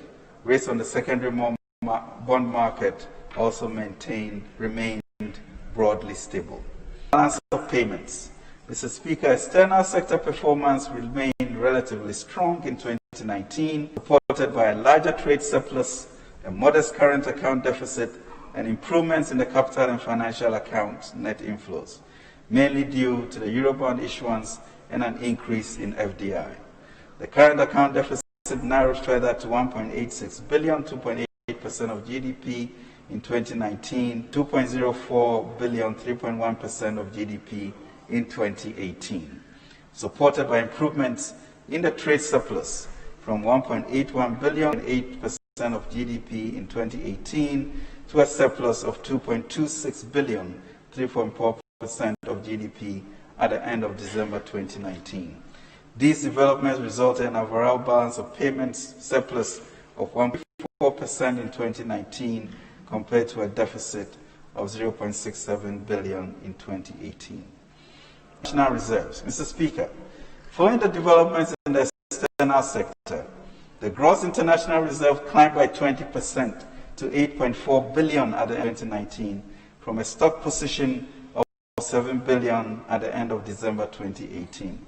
This was equivalent Mr. Speaker, to 4 months of import cover recorded of December 2019 compared to 3 months of imports cover as of December 2018. Mr. Speaker, in the year December 2019, the Ghana cedi cumulatively depreciated by 12.9% against the US dollar compared with 8.4% in 2018. Against the British pound and euro, the Ghana cedi cumulatively depreciated by 15.7% and 11.2% respectively, compared with 3.3% and 3.9% in 2018. Mr. Speaker, government operations in 2019 were broadly in line with expectations. The fiscal deficit, excluding financial sector bailout costs, amounted to 4.8% of GDP in 2019, 0.9 percentage points recorded deficits of 3.9% of GDP in 2018. The corresponding primary balance for the period was 0.8% against a program revision of 1.1%, reflecting 3 consecutive years of recording primary surplus. Mr. Speaker, total revenue and grants for the period amounted to 53.4 billion, equivalent to 15.3% of GDP, against the annual target of 58.9 billion or 7% of GDP. The 2019 performance also represents 12.1% year-on-year growth. The shortfall in total revenue emanated from both non-oil tax and non-tax revenue. Expenditures. Mr. Speaker, on the front, total expenditure including arrears clearance for the period was broadly contained within the budget and amounted to 70.3 billion or 20.1% of GDP against a target of 74.6 billion or 21.6% of GDP.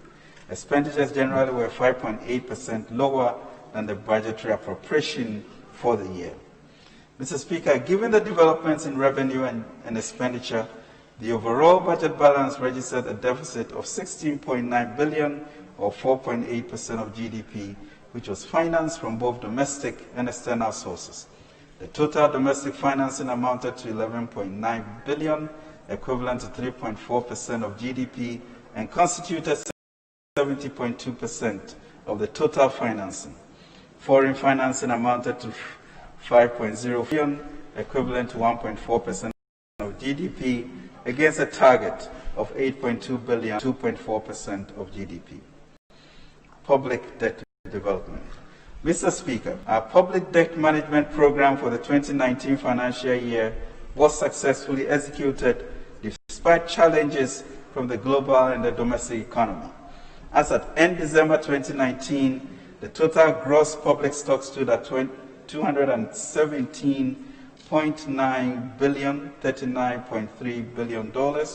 Of this amount, external debt amounted to $112.5 billion Ghana cedis, or 20.3 billion US dollars, while domestic debt amounted to 105 billion cedis, or 19 billion US dollars. The debt to GDP ratio as of December 2019 was 62.4%, up from 57.6% at end December 2019, reflecting the impact of the financial sector bailout costs and the energy sector payments. Mr. Speaker, 2019 was a good year. Inflation at 7.9%, growth at 6.5%, deficit at 4.8%, positive primary balance, and an improved reserve.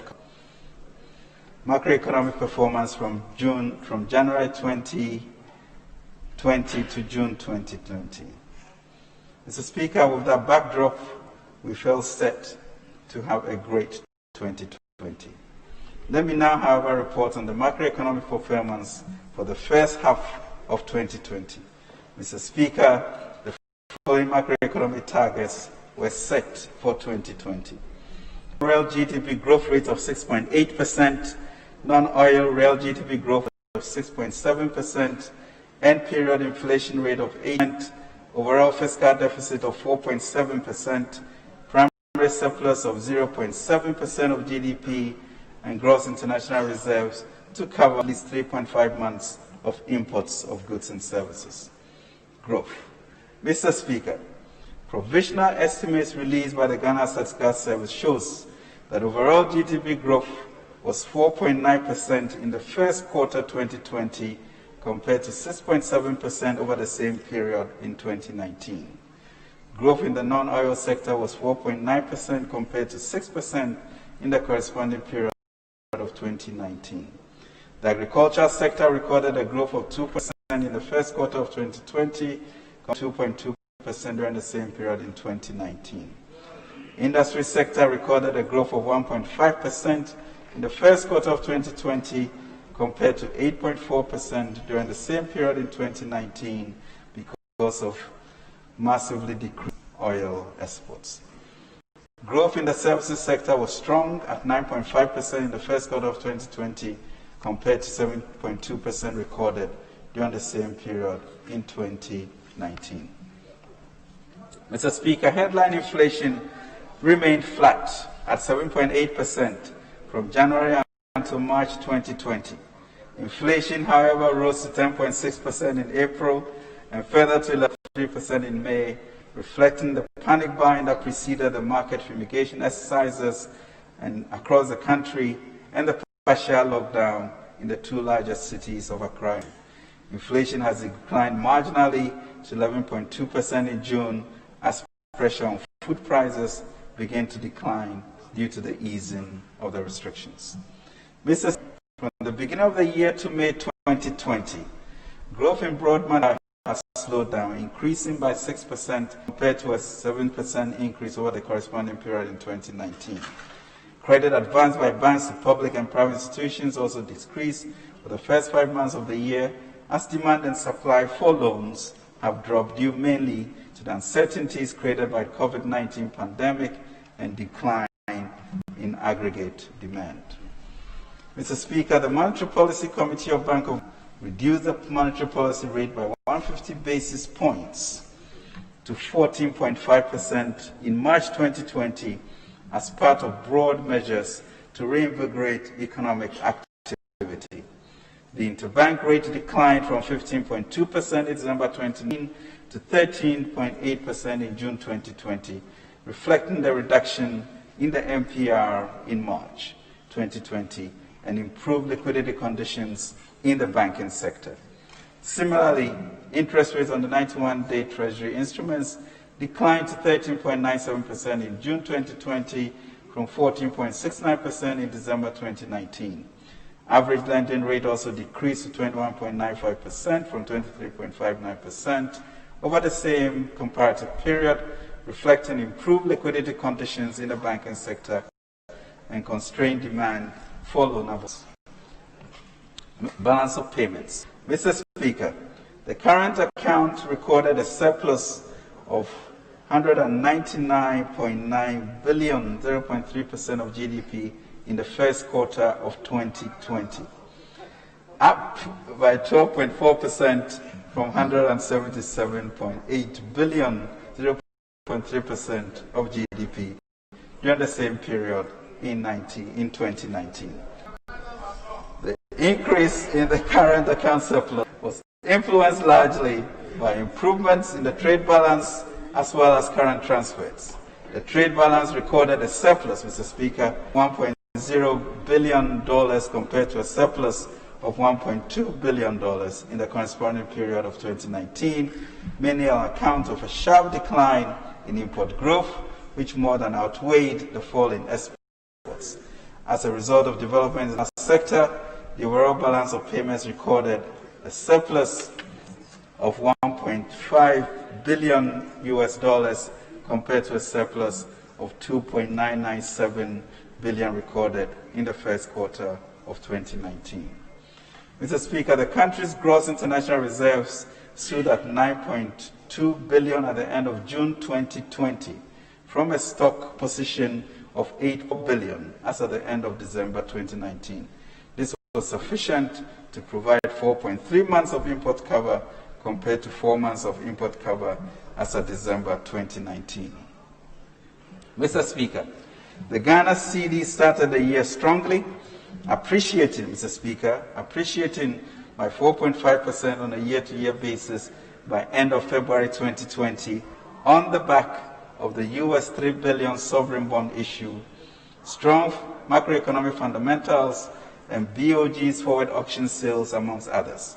However, the deterioration in financial market risk sentiment due to the spread of COVID-19, as well as the seasonal demand pressures from the energy and corporate sectors, weighed heavily on the cedi. On a year-to-date basis, the cedi depreciated by 2.4% against the dollar and the euro in June 2020, but appreciated by 4.5% against sterling,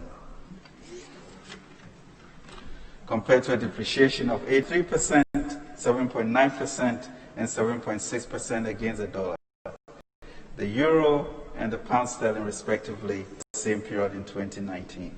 Mr. Speaker, this is the depreciation of the currency in any election year, and especially remarkable in these COVID times. We thank God for the foresight in issuing our Eurobond in February of this year. Mr. Speaker, the implementation of the government's fiscal policy for 2020 has been greatly impacted by the outbreak of COVID-19 pandemic. Provisional fiscal data for the first half of the year showed that revenue mobilization fell short of target by 26%, resulting mainly from shortfalls in oil revenues, customs receipts, and non-oil, non-tax revenues. Let me, however, congratulate GRA's leadership and tax division for exceeding their tax targets by some 600 million Ghana cedis. Expenditure execution, on the other hand, was faster than programmed due to the emergency spending on the various COVID-19 related programs. Mr. Speaker, these developments pushed our financing requirements above the program limits for the period to enable us to address these emergency expenditure pressures. Consequently, the fiscal deficit for the period widened from a program target of 3.1% of GDP to 6.3% of GDP.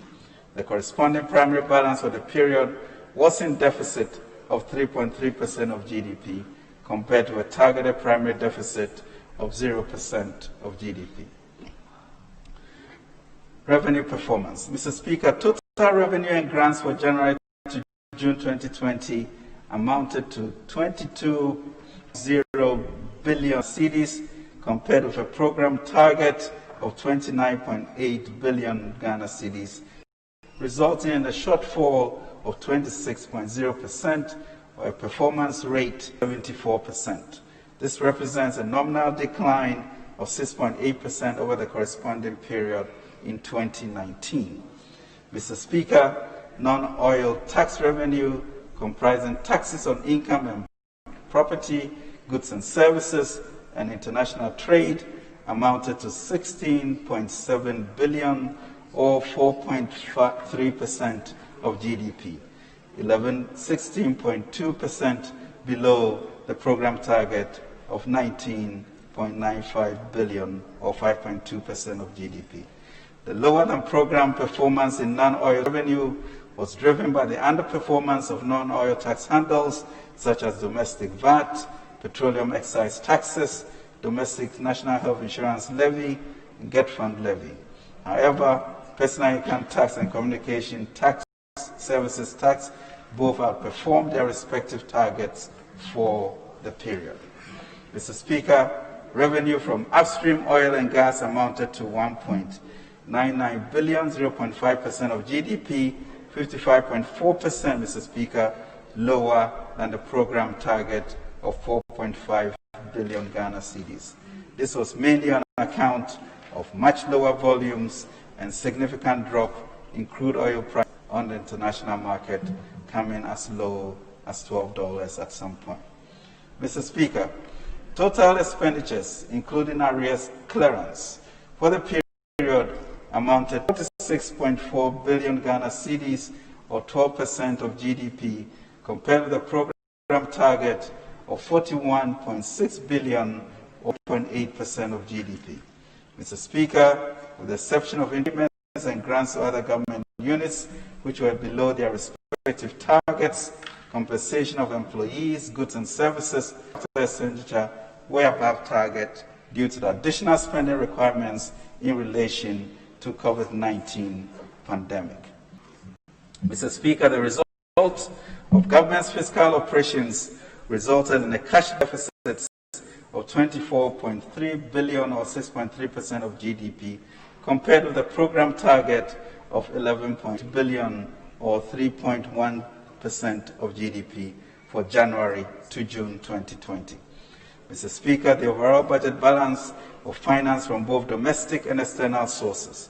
Total domestic financing amounted to 21.8 billion, equal to 5.7% of GDP, and constituted 89.5% of the total financing. Foreign financing amounted to 2.6 billion Ghana cedis, some 0.7% of GDP, against a target of 15.1 billion or 3.9% of GDP. Mr. Speaker, the primary balance recorded a deficit equivalent to 3.3% of GDP, higher than the program deficit of 0.01% of GDP, mainly due to lower than program revenues and faster execution of its expenditures. Mr. Speaker, consistent with the front-loading of government fiscal operations, the financing needs of government were also front-loaded. As earlier stated, the COVID-19 pandemic has resulted in the tightening of global financial conditions. Fortunately, our international capital market financing was conducted in the first 2 months of the year. In addition, the IMF's US $1 billion rapid credit facility was also executed in 2020. In a matter of 4 months, Mr. Speaker, through good leadership and international goodwill brought about by efficient management of the economy, this nation was able to raise over 20 billion Ghana to protect the vulnerable, our businesses, and our dignity as a people. Taking into consideration all these developments, the provisional debt stock as at the end of June 2020 stood at 255.6 billion Ghana cedis, 45.5 billion US dollars, representing 66.36% of GDP. The increase was mainly as a result of a Eurobond issuance of $3 billion in February 2020, exchange rate depreciation, front-loading of expenditure, and the COVID-19 effect, which increased the cedi equivalent of the outstanding debt stock. The total debt stock was made up of 134.9 billion, 23.9 billion US dollars, 120.8 billion Ghana cedis, 21.5 billion US dollars of external and domestic debt, accounting for approximately 52.7% and 47.3% of the total public debt stock, respectively. As a percentage of GDP, external and domestic debt represented 35% and 31.3%, respectively. Mr. Speaker, Eurobond issuance. As you may recall, government obtained the approval of this August House in December last year to raise up to $3 billion to finance growth-oriented expenditures in the 2020 budget, including restructuring the energy sector, and also to conduct liability management operations. Based on the approval, Ghana became the first ever country on the African continent to issue a 41-year bond and a second tri-tranche bond in the history of the Ghana successfully raised $3 billion in international capital in 3 tranches of 6-year, 14-year, and 41-year Eurobonds of $1.25 billion, $1 billion, and $750 million, respectively, on February 2020. The 6-year, 14-year, and 41-year bonds, Mr. Speaker, were priced at 6.375%, 7.875%, and 8.75%, respectively. Mr. Speaker, this transaction was a landmark achievement in many respects, as the bond came with the lowest ever coupon rate for Ghana and the first 41-year bond tenor in Africa. In fact, despite the initial concerns over the COVID-19 pandemic and its potential adverse impact on market conditions on emerging markets, the order book was 5 times oversubscribed. This translated into a peak order book in excess of 15 billion and came on the heels of the 7 times oversubscription for the 2019 Eurobond issuance. Mr. Speaker, in line with the use of proceeds approved by Parliament, an amount of 2 billion was earmarked to finance growth-oriented expenditures, 1 billion for restructuring the energy sector in the 2020 budget, and the remaining 1 billion for liability management operations. Already, Mr. Speaker, a buyback of 523 million of the maturing 2023 Eurobond has been carried out. The financial sector cleanup and bailout. Mr. Speaker, as stated earlier, the outbreak of the pandemic is having a negative impact on the financial sector here in Ghana and the world. All over the world, central banks are being relied upon by governments to find the liquidity to tackle the socioeconomic difficulties unleashed by the pandemic. The Bank of Ghana has stepped up to the challenge and announced various policy measures to help support the economy and financial institutions in order to cushion the adverse impact of COVID-19 on the economy. It is important to stress that this has been possible. It is important to stress, Mr. Speaker, that this has been possible because of the responsible and competent management of both the fiscal and monetary space since 2017. As a result of mismanagement, Mr. Speaker, depositors' funds had been locked up with no hope that these depositors could access their own funds. The authorities, with foresight and appreciation of the role of the banking financial sector to any economy, especially to oil the engine of the private sector, introduced painful but unavoidable reforms to clean up the mess inherited from the previous government. The timely intervention under this administration resulted in the saving of these locked up funds in failed banks. This was a sovereign but necessary action that in total is costing the state, Mr. Speaker, in excess of 21 billion of taxpayers' money. These are funds that could have been otherwise deployed to support the development agenda of the government. Let it be said that a serious government as we are,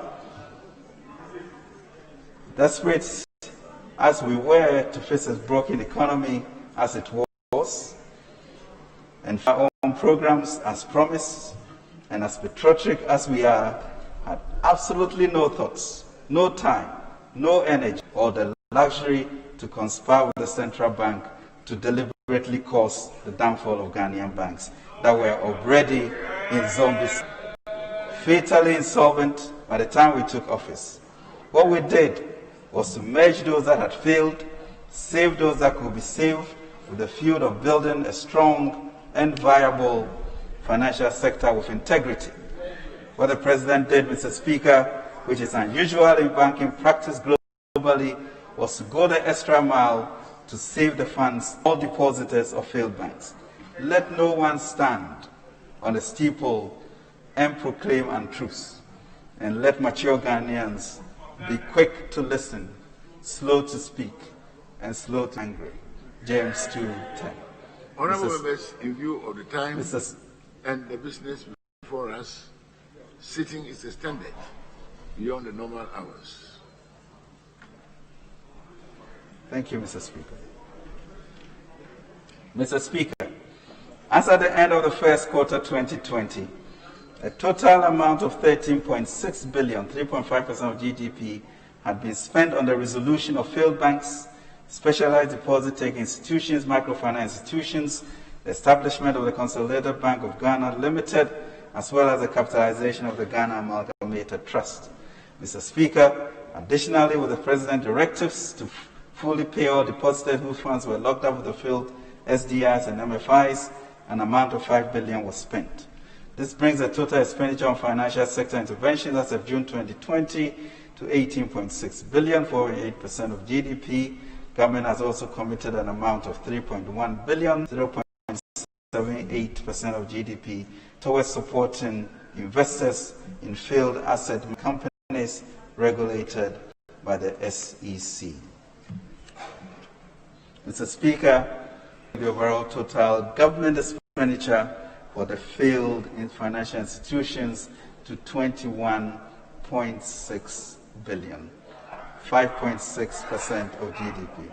Mr. Speaker, this is a legacy of financial enslavement from the previous administration. Mr.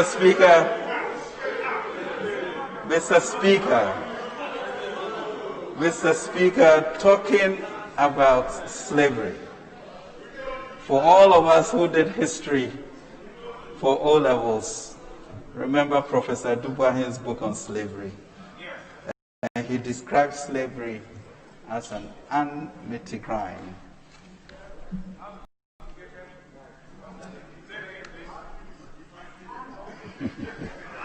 A legacy of financial enslavement from the previous administration. And that, Mr. Speaker, by Prophet Dubois, is a crime, Mr. Speaker, unmitigated. A crime, Mr. Speaker, unmitigated by any extenuating circumstance. Mr. Speaker, while fiscal consolidation and stellar macroeconomic performance are critical to robust and sustainable economy, President Akufo-Addo believes that this must reflect first and foremost in improvements in the everyday life of, as we know, my fellow Ghanaians. Consistent with this belief, government for the past 3.5 years have been implementing a number of flagship programming to spearhead a broad-based economic and social transformation and deliver these fundamental services for Ghanaians. Mr. Speaker, progress has been made. Implementation of these flagship programs with significant achievements in the implementation of the free senior high school, planting for food and jobs, one district, one factory, infrastructure for poverty eradication program, soon to add 111 tools. These programs have brought needed reliefs and impacted positively on all the lives of all ordinary citizens. Mr. Speaker, free senior high school has saved parents and guardians a cumulative total amount of 3.2 billion since 2017, and that is money in their pockets and in their future. This intervention has sustained the schooling of 1,190,750 students to date, a marked increase from the 813,443 students enrolled in 2016-17. Mr. Speaker, the Kufuor government in 2005-20 and 2006 academic year rolled out the Ghana School Feeding Program to provide at least one meal to school children in 5 communities between 2016 and now. The feeding program, Mr. Speaker, has been extended to reach 2,980,000 pupils in deprived communities. Mr. Speaker, an increase of 78.3% in shares. In providing equal opportunity for foundational education through school feeding, we have invested 1.3 billion since 2017 as compared to 925 million in the 3 years prior to 2017.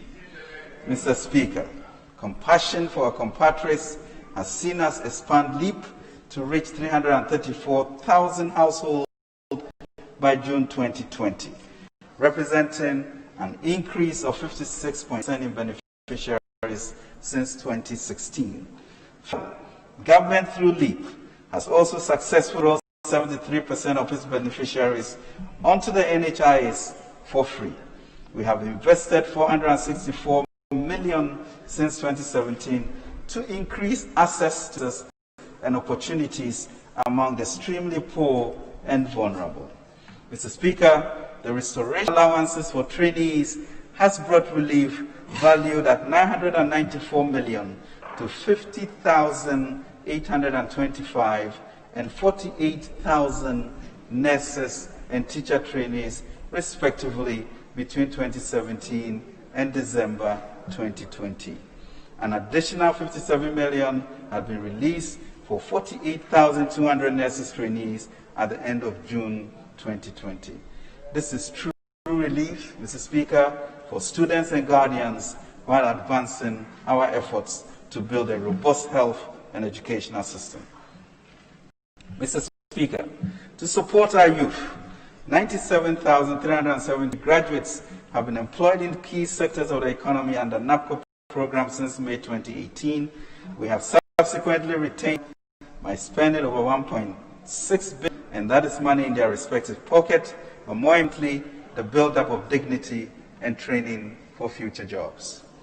Mr. Speaker, the government's Planting for Food and Jobs initiative has saved 1.9 million Ghanaian farmers in excess of Ghana cedis 1.8 billion over the last 3.5 years through subsidized fertilizers and other inputs.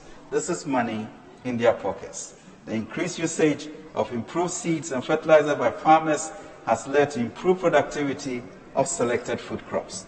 Mr. Speaker, a major outcome of our intervention in the agricultural sector has been the dramatic improvement in food security, leading to increased exports of food items to neighboring countries from 85,000 metric tons to 133,145 metric tons between 2017 and 2019.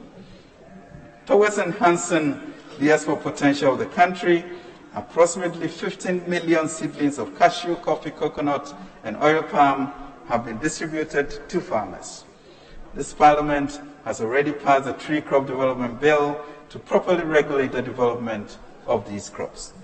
Mr. Speaker, government's agenda for industrial development for job creation and economic transformation rests on the partnership with the private sector to operationalize the One District, One Factory initiative. Our push on this front has resulted in over 70 operational factories with 232 projects at various stages of implementation. Not only have we leveraged private sector support through tax exemptions valued at 33 million Ghana cedis, government has directly spent 210 million as support to existing factories and for the construction of new factories. Our industrial agenda has certainly enhanced the prospects for more jobs for Ghanaians. We have also eased the credit constraints faced by 97,870 small and micro enterprises, mostly in the informal sector, under MASLOC, with an amount of 99 million Ghana cedis between 2017 and 2010. This intervention continues to help these enterprises to thrive and sustain the employment of fellow Ghanaians, especially women. Mr. Speaker, His Excellency the President has been an ardent advocate of youth entrepreneurship. Through the Presidential Business Support Program, about 19 startups have been trained and mentored to create about 90,000 direct and indirect jobs. A total amount of 88.3 million has been expended to make this possible. Infrastructure development. As a government, Mr. Speaker, we have been preoccupied with providing connective infrastructure to socio-economic development. This has remained a high priority as it is a bedrock for the agenda to make our country the regional hub for trade, manufacturing, and logistics. Mr. Speaker, in offering a major boost to the road sector, we declared 2020 as a year of roads. Despite the outbreak of the COVID-19 pandemic, substantial progress has been made. Major road infrastructure undertaken by the government includes Tema Motorway Roundabout, a 3-tier interchange, which is completed and commissioned, Pokwasi interchange, under the Urban Transport Project. This involves the construction, Mr. Speaker, of a 4-tier interchange Progress currently stands at 74%. Over Lantern Circle interchange and ancillary works currently at 45% completion. The interchange project, which is 40% complete. Kumasi Lake Roads and Drainage Extension project are 55% completion as end of June 2020. Mr. Speaker, residents of all urban centers, especially Accra, Ho, Kumasi, and Takoradi, are seeing continual improvements in inner city roads in their metropolis. In addition, construction of critical inter-regional road projects and bridges, including the Eastern Corridor Road Phase 1, are all at various stages of completion. Road contractors have seen increased payment of claims by this government. We have paid road contractors approximately $6.4 billion from 2017 to date. That substantiates them to meet the obligations and sustain their operations.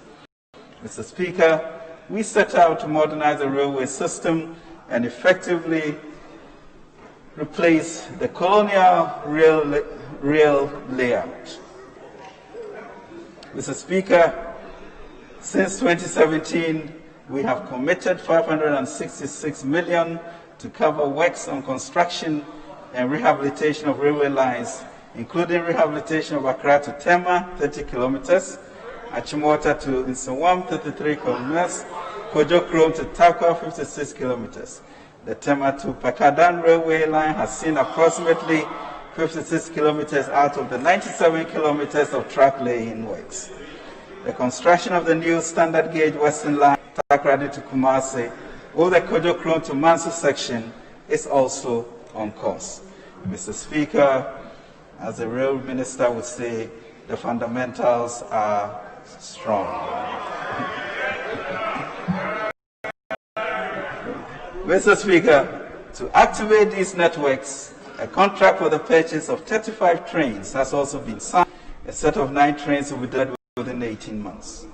Mr. Speaker, sustainable delivery of basic infrastructure to improve lives in rural and peri-urban communities has engaged our attention. The implementation of the Infra for Poverty Eradication Initiative is premised on this interest.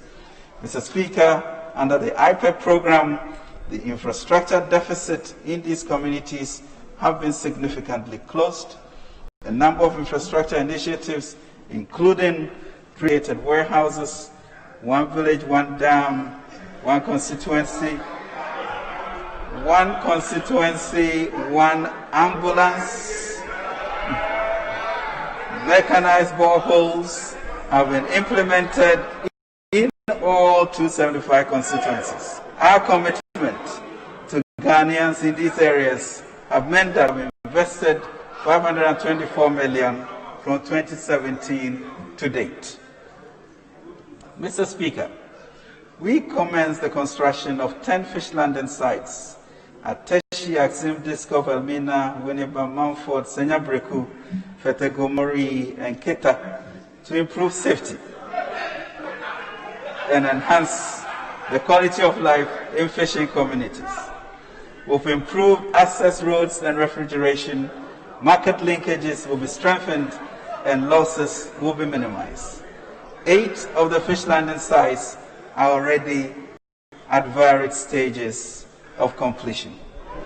Mr. Speaker, government has also invested about $904 million in the provision of sanitation facilities and potable water, mostly to deprived communities.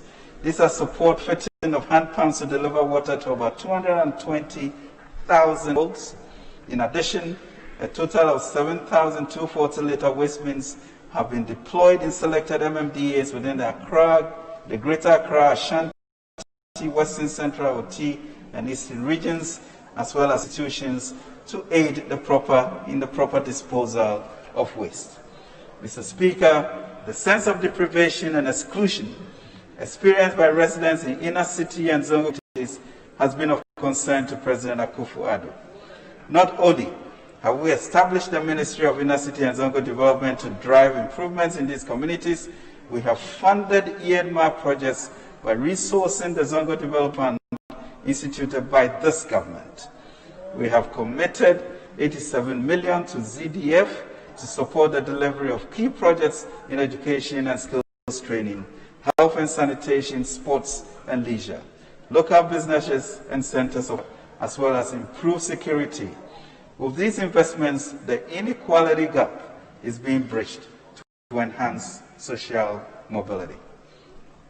In response to government's introduction of a new comprehensive automotive manufacturing development policy, some of the leading global industries, original equipment manufacturers, have already established commercial interests in Ghana to assemble their brand of vehicles. In March 2020, the Volkswagen Group rolled out the first VW locally assembled vehicle. VW Ghana is currently using 6 different brands of vehicles, namely the Tiguan, the Terramon, the Amarok, Passat, Polo, and Caddy. Both the Toyota and Nissan groups are also positioned to establish operations before the end of the year. Sinotruk, a leading global manufacturer of heavy-duty trucks, is also assembling a variety of trucks in Ghana through Zonda Tech Ghana Limited. An indigenous Ghanaian company, Mr. Speaker, the Kantanka Group, of which I am, has also been formally granted a license to continue their auto assembly operations in Ghana and to benefit from incentives under the Ghana Automotive Manufacturing Policy. Mr. Speaker, I can vouch for the integrity of the vehicle and will encourage my friends across the aisle to invest in that company.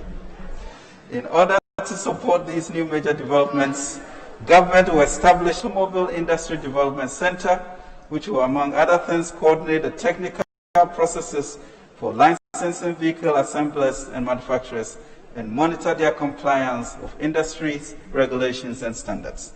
The center will also coordinate the implementation of a vehicle financing scheme, which will link financial institutions to individuals and groups interested in purchasing newly assembled vehicles in Ghana. Furthermore, an automobile skills and technology upgrading program to provide requisite skills for the industry. It is envisaged that the development of the automobile industry in Ghana, which is one of the new strategic anchor initiatives being promoted under the Ministry of Trade and Industry's Industrial Transformation Agenda, will constitute a significant step, Mr. Speaker, towards import substitution and enhancing exports, particularly within the context of the Africa Continental Free Trade Area. Ghana is well positioned, Mr. Speaker, to become the new automobile manufacturing hub in Africa.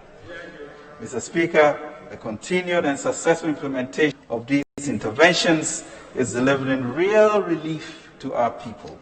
Effectively, we are gradually building a stronger foundation for a more inclusive transformation of our country. Mr. Speaker, COVID-19 impact and mitigating measures. Permission, Mr. Speaker, I will now proceed to present the impact of COVID-19 and the mitigating measures adopted by government. Mr. Speaker, 2020 has been a very challenging year for the global economy, primarily as a result of the impact of COVID-19 pandemic. The pandemic, Mr. Speaker, has disrupted global activity, created uncertainty, and weakened our growth conditions. Growth for 2020, which was projected 3.4%, is now expected to contract by 4.9% in 2020. Advanced countries are expected to contract by 8%. Emerging markets, developing economies projected to contract by 3 percentage points, while Sub-Saharan Africa is expected to contract by 3.2%. Mr. Speaker, Germany's leader, the bastion of fiscal prudence, Chancellor Merkel, stated that don't talk to me about budget deficit in this era.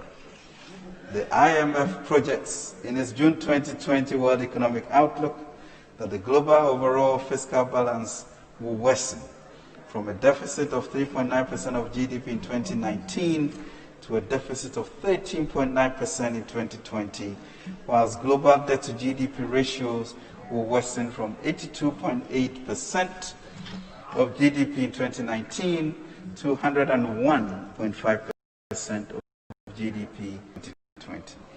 Likewise, Mr. Speaker, global trade is expected to contract by 11.9% in 2020, with that of emerging market and developing economies declining by 9.4% of GDP.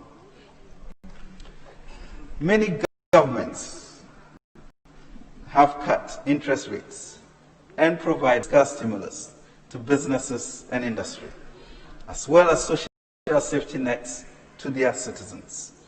Governments have rolled out sometimes trillions of dollars to boost their economies, hoping to dampen the economic damage brought on by the pandemic. Massive economic support have been pledged, from direct payments to individuals to limitless loans for distressed businesses. It is estimated that the G20 countries are providing over 11 trillion in fiscal support, about 3.5 trillion of which will support direct government spending. Multilateral institutions, particularly the IMF and the World Bank, have also announced specific packages for member countries. The IMF has within the last approved an amount of $10 billion for African countries compared to $1 billion each year in the past 3 years. Mr. Speaker, these global developments and projections have significant implications for the socio-economic life here in Ghana. Mr. Speaker, government was swift and proactive in its response to the pandemic. With the commendable support of this august House, the Imposition of Restrictions Act 2020, Act 1012, was enacted to enforce social and physical distancing protocols.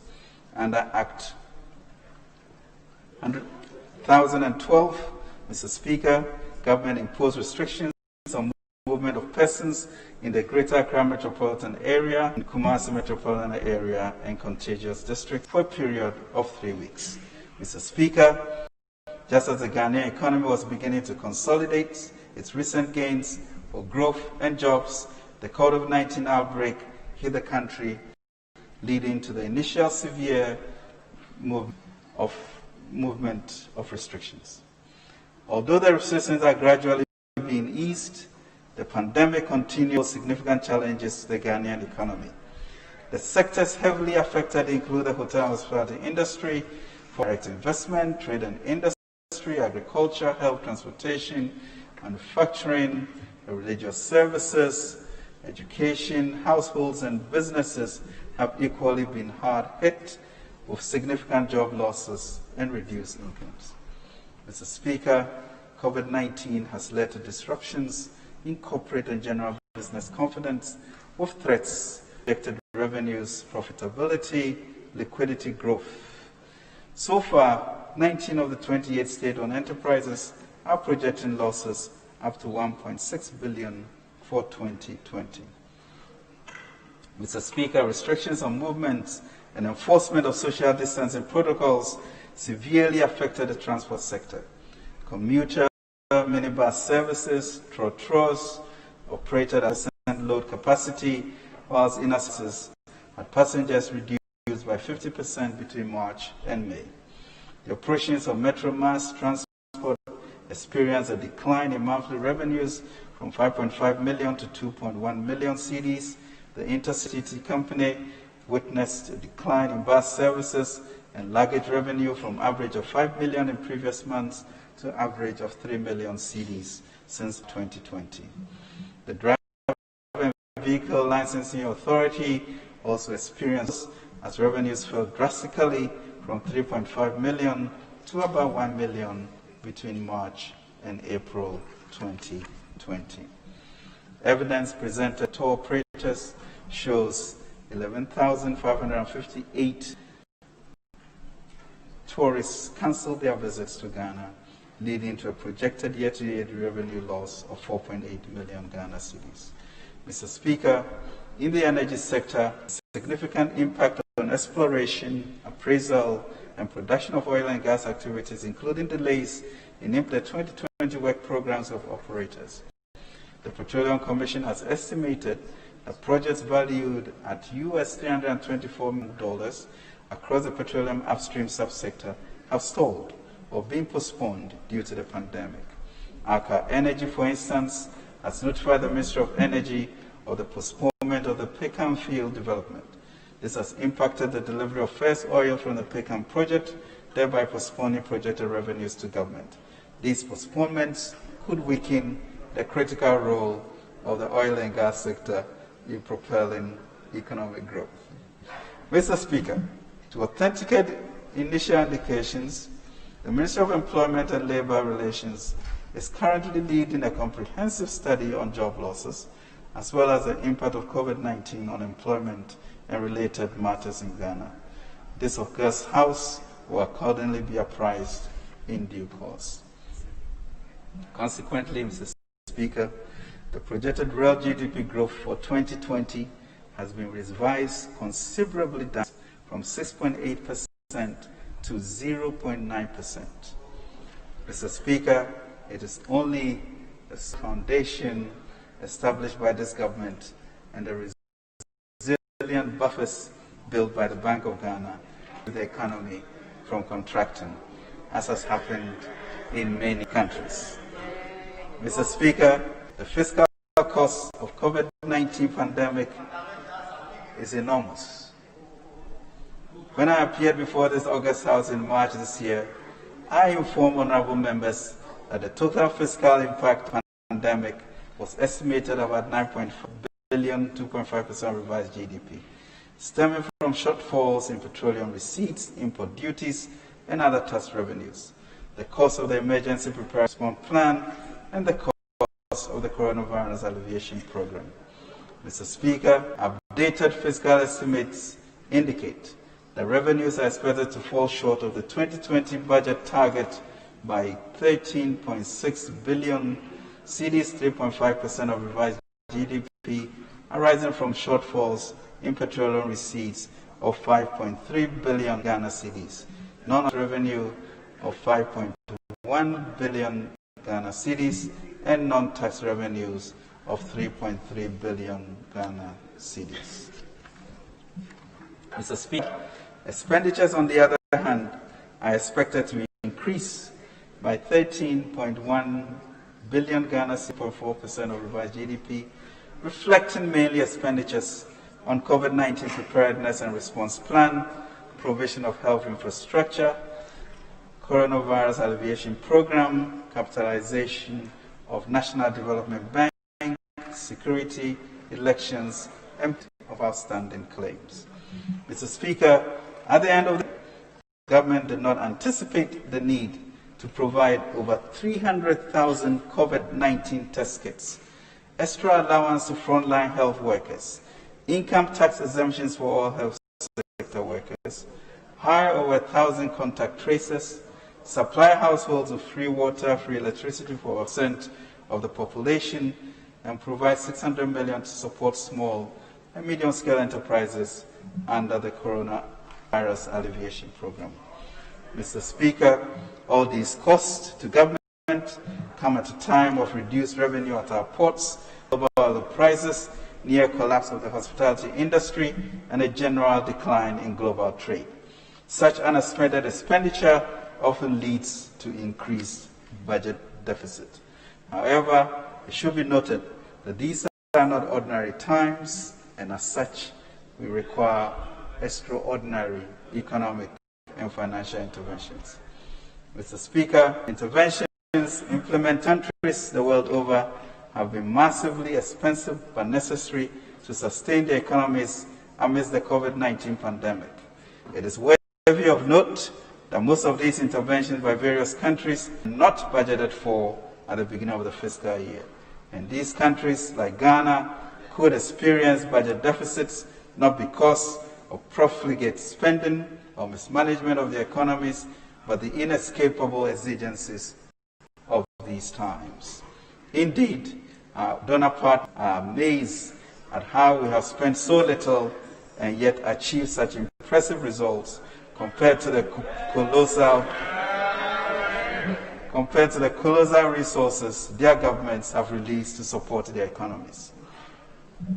Mr. Speaker, government proactively together the 560 million National Emergency Preparedness Response Plan for COVID-19 to help manage and contain the spread of the virus and strengthen the national capacity for surveillance, diagnosis, and case management. The implementation of the plan was anchored on the three T's of testing, tracing, and treatment. Mr. Speaker, in order to enhance our testing efforts, the Noguchi Memorial Institute for Medical Research at Legon, University of Ghana, the Kumasi Center for Collaborative Research, KCCR, and the National Public Health Reference Laboratory at Kolebu were designated as national testing institutions. The capacity of scientific research and testing teams at the three original designated testing institutions have been significantly expanded to 10 sites over the last 4 to 6 weeks. Mr. Speaker, the supply of such needed logistics was also a first order priority.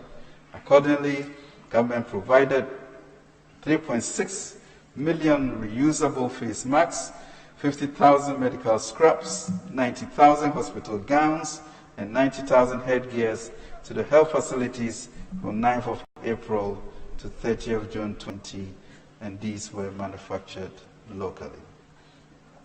Mr. Speaker, in motivating health personnel, government has provided a life insurance package worth 10 million Ghana cedis for those directly involved in surveillance, case management, laboratory, and all other health and allied personnel who get infected.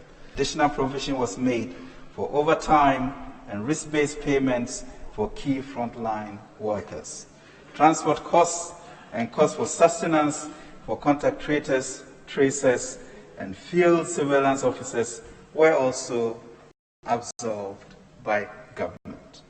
Mr. Speaker, to further cushion and incentivize frontline workers, government waived personal income taxes for 137,000 health workers, offered allowance of 50% of basic salary for about 10,000 frontline health workers, and provided them transportation for the duration of the law. These direct relief workers cost government additional 320 million Ghana cedis.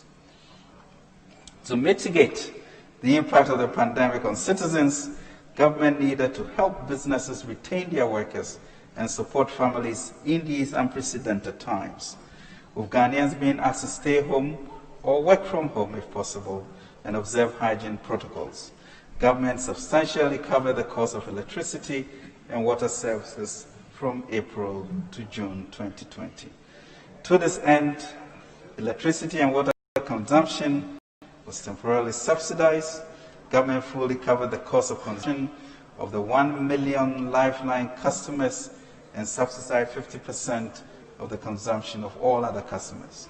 This livelihood preservation program for about 4 million households and 680,000 businesses added an unplanned 0.02 billion to government expenditures. The total cost of the water relief program to government is projected at 275.5 million, out of which 199 million has been paid by end of June 2020. Mr. Speaker, government through the Gender Ministry and NADMO provided 1,827,581 and 917,142 cooked food packages to vulnerable persons within Accra and Kumasi, respectively, during the lockdown. In collaboration with faith-based organizations, government also distributed dry food packages to about 470,000 families. Let me extend my deepest gratitude to the faith-based organizations for this unique partnership with governments. And may the Lord count this as rightness for the faith-based organizations and the government. Mr. Speaker, the support to households in terms of supply dry food packs and hot cooked meals cost government 54 million to enable them mitigate the impact of the pandemic. This was in addition to an amount of 50 million transferred to the 400,000 vulnerable individuals under the LEAP program. Mr. Speaker, in response to the flight of an estimated 3,212 Ghanaians stranded abroad due to the disruptions caused by the pandemic, government has rolled out the Operations Return Home program. As of June 2020, a total of 2,250 individuals had been evacuated, with government bearing the full cost of flight and mandatory 14-day hotel quarantine services for 1,116 persons, most of whom are students. Government ties the easing of restrictions on education by first allowing final year students at the tertiary level to resume schooling on Monday, 15 June 2020. To facilitate this process, a total, Mr. Speaker, of 600,000 face masks were supplied to the tertiary institutions.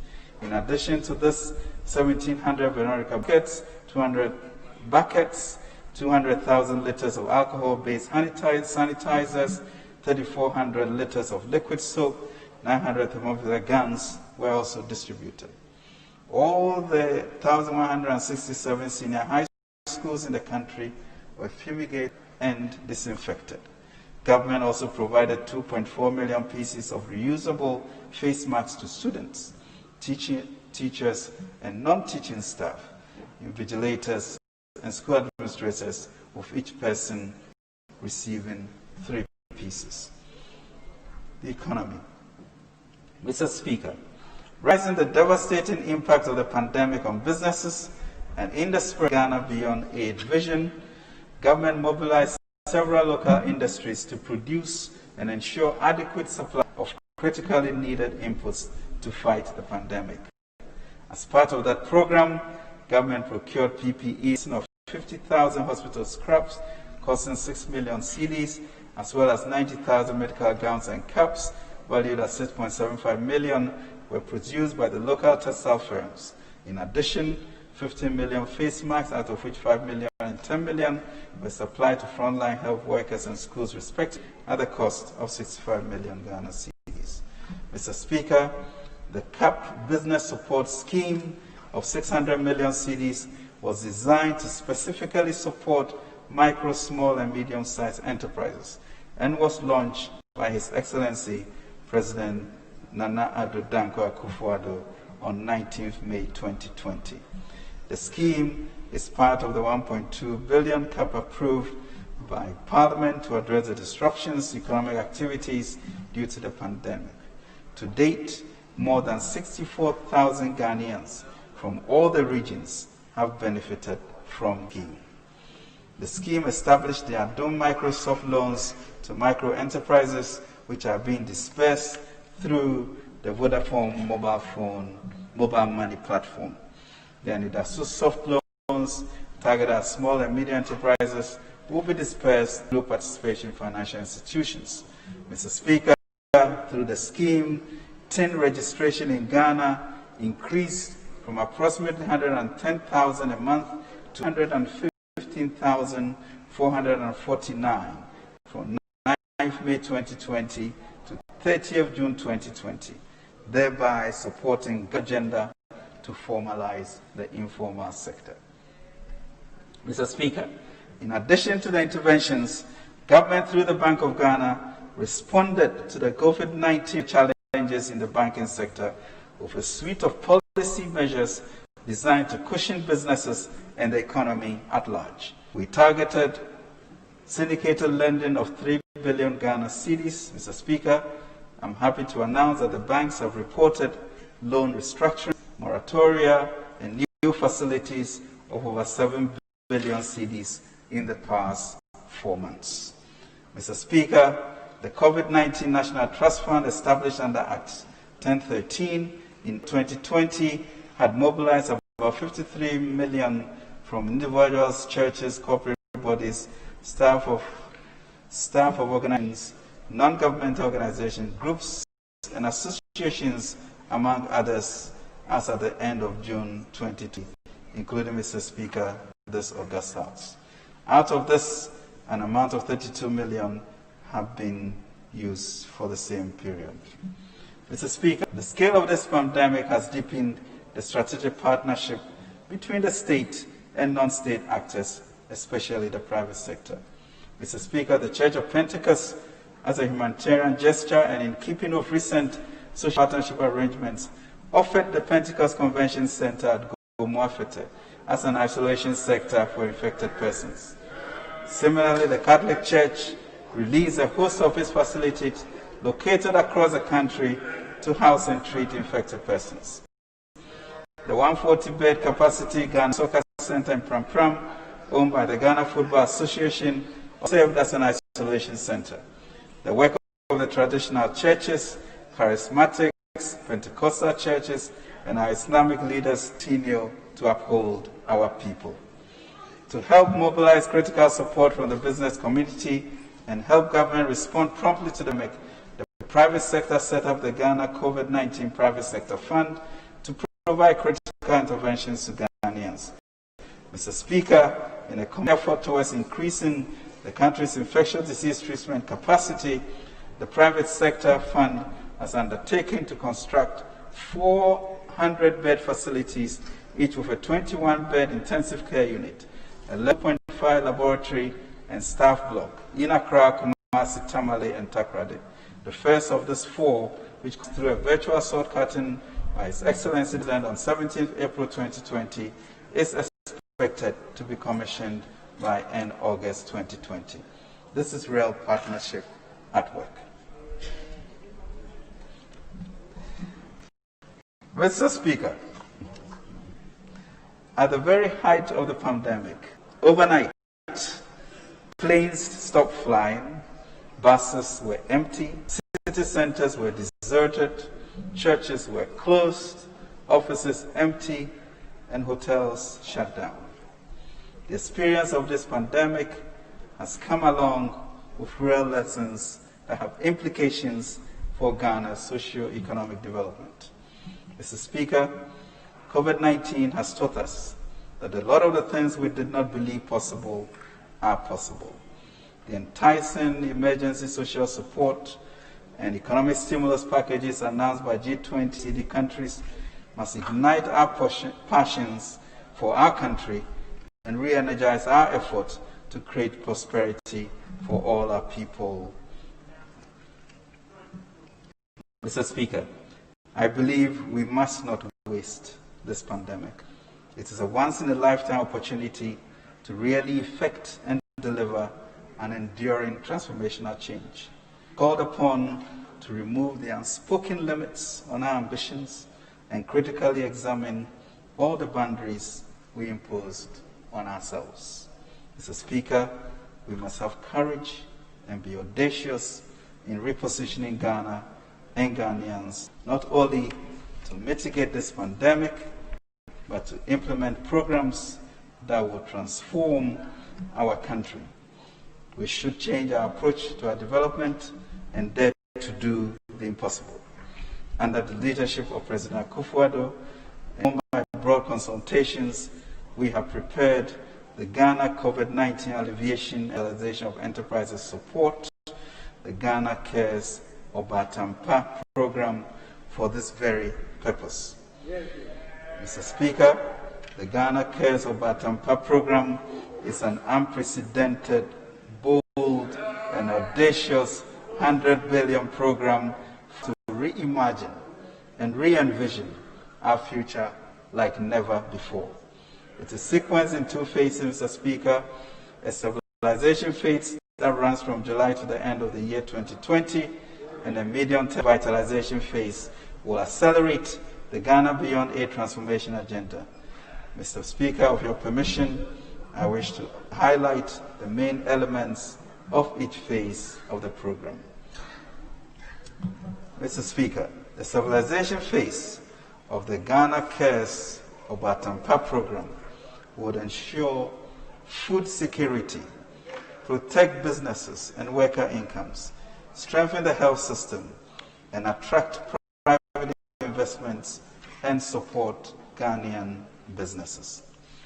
Mr. Speaker, government will intensify support for farmers through the Planting for Food and Jobs and Rain for Food and Jobs program. Will aggressively facilitate access to financing the rice millers to enable them to purchase paddy from rice farmers. In addition, will provide financial support to the National Buffer Stock Company and Ghana Commodity Exchange to enable them stores and trades as needed to smoothing out supplies on the market.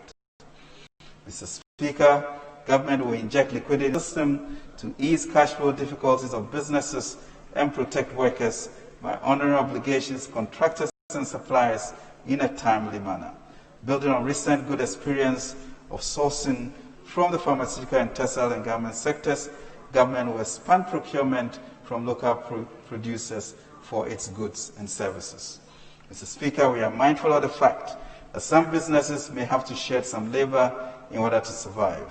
In the unlikely event that this happens, government through the Ministry of Employment Relations is collaborating with social partners, labor and employers to establish a national unemployment insurance scheme.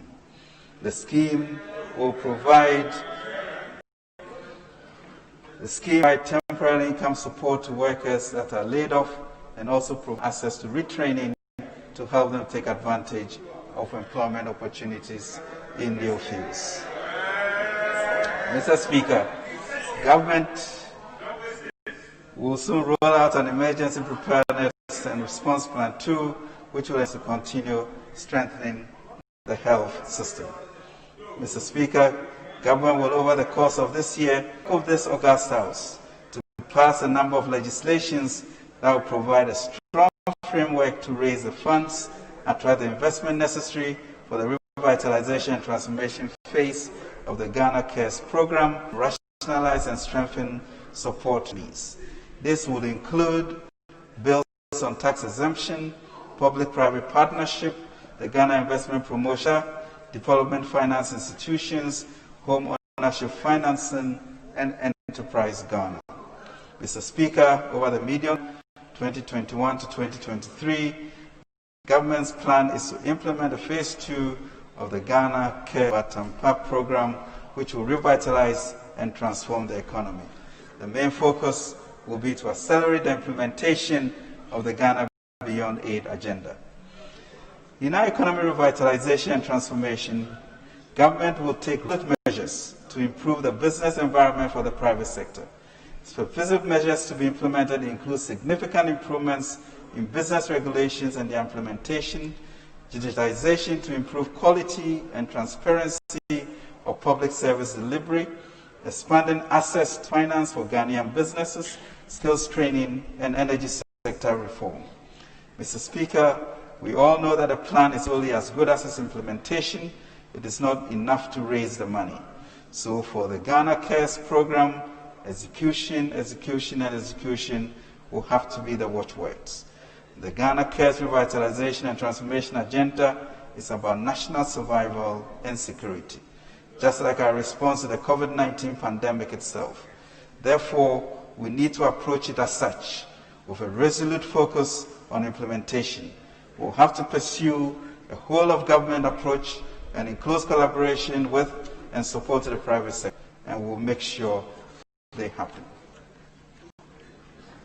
Mr. Speaker, I crave your indulgence to remind this House that we inherited an economy characterized by the slowest economic growth. In conclusion, by the slowest economic growth rate for the last 30 years, since 1990. We were bequeathed with an economy that was choking on the largest nominal fiscal slippages since independence, underperforming revenues, battling against the insatiable appetite of an overspending government, surrounded by a mountain range of billions of arrears, about half of which turned out to be dubious. We took over a treasury stymied in high debt burden, a derailed IMF program, forlornly expected to be corrected by the same government that had lost touch with the plight and aspiration of our people and lost track of its own program of action. Thankfully, the Lord has steered us past that.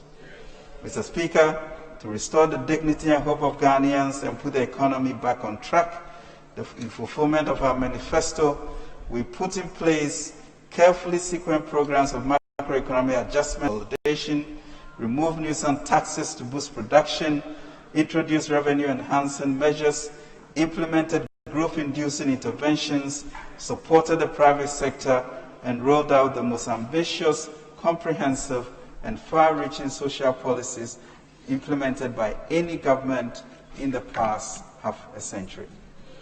Mr. Speaker, 2019 signaled the year of Ghana's return in many ways. With the IMF program behind us, hundreds of millions of arrears owed to road contractors paid, the economy booming with a growth rate of 6.5%, inflation tamed at 7.9%, a trade surplus of 2.2 billion, and fiscal deficit under control at 4.7%, and a positive primary balance of 0.8%. We ended the year confidently on the path of economic transformation and anchored on impressive macroeconomic indicators. Then suddenly, Mr. Speaker, the whole world was struck by the COVID-19 pandemic. Mr. Speaker, the good people of Ghana, and indeed the world, recognize that the President was swift to respond with a 100 million preparedness plan and has since shown bold, decisive, and compassionate leadership in navigating this uncertainty with calm and calming authority. Under his leadership, we have instituted a comprehensive emergency plan that is sharply focused on saving lives and livelihoods, averting economic collapse, building resilience, and strengthening the pillars of the economic system for a new normal. We are confident that together, all of us will come through this stronger as one people with a common destiny. In the words of that astounding American statement, it is not the critic who counts, it is not the man who points out how the strong man stumbles, or where the doer of deeds could have done them better. The credit belongs to the man who is actually in the arena, whose face is marred by and sweat and blood, who strives valiantly, who errs, who comes out short again and again, because there is no effort without error and shortcoming, but who does actually strive to do the deeds, who knows great enthusiasm, the great devotions, who spends himself in a worthy cause, who at the best knows in the end the triumph of high achievement, and who at the worst, if he fails, at least fails while daring greatly. His place shall never be with those cold and timid souls, neither know victory nor defeat. Mr. Speaker, we shall forge ahead. Mr. Speaker, for us, governance is all about the well-being of the people. We have been elected to serve.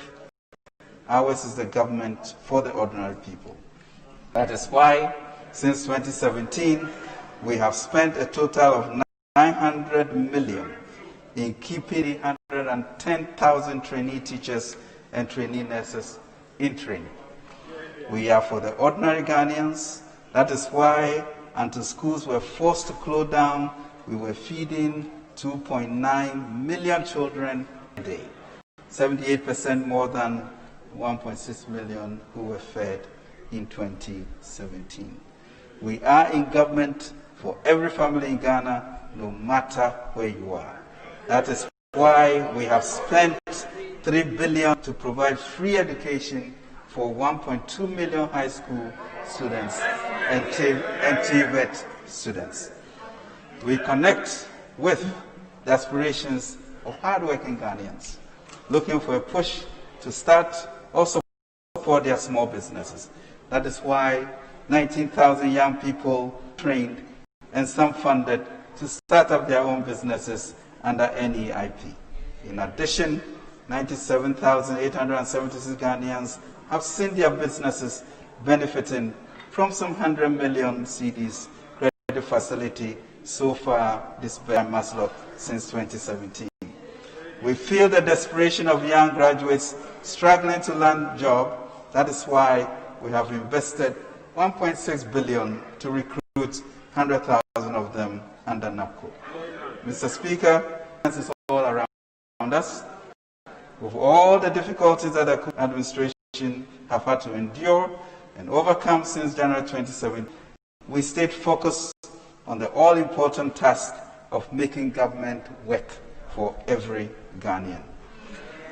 We remember also well how the previous government, after imposing the inconvenient and income-sapping doom households and businesses for 5 years, and insensitively increased electricity prices first by 89%, then by 10%, then by 78% and 20%, and finally by 59% between 2010 and 2015 alone. It took courage, Mr. Speaker, and care for President Akufo-Addo to do what no other government have been able to do before, which is a net reduction of electricity tariffs by 11% since 2017. Such is the higher level of care today, that today, nearly 4 years in office, electricity prices for Ghanaians, households and business included, remain cheaper in both nominal and real terms than what they were for 2017. Mr. Speaker, the reason is simple. It is because we put the concerns and aspirations of the ordinary Ghanaian first. That is also why we further reduce electricity prices and completely provide portable water for free for everybody since March this year. We will extend it for another 3 months. To break it down, Mr. Speaker, it takes a caring government of the people, and with that, I mean a government of the people, to offer cost-free water to all across the country, representing all domestic and commercial customers in Ghana for 3 months.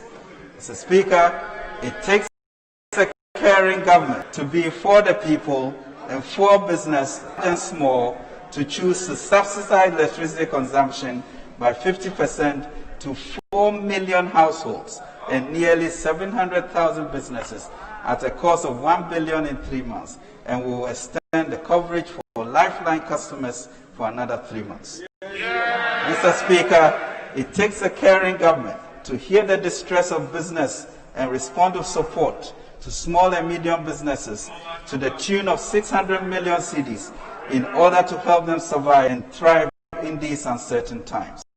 The CAP bus will be increased by 150 million cedis to help many more SMEs, including 50 million for the creative arts industry, the media, and private universities.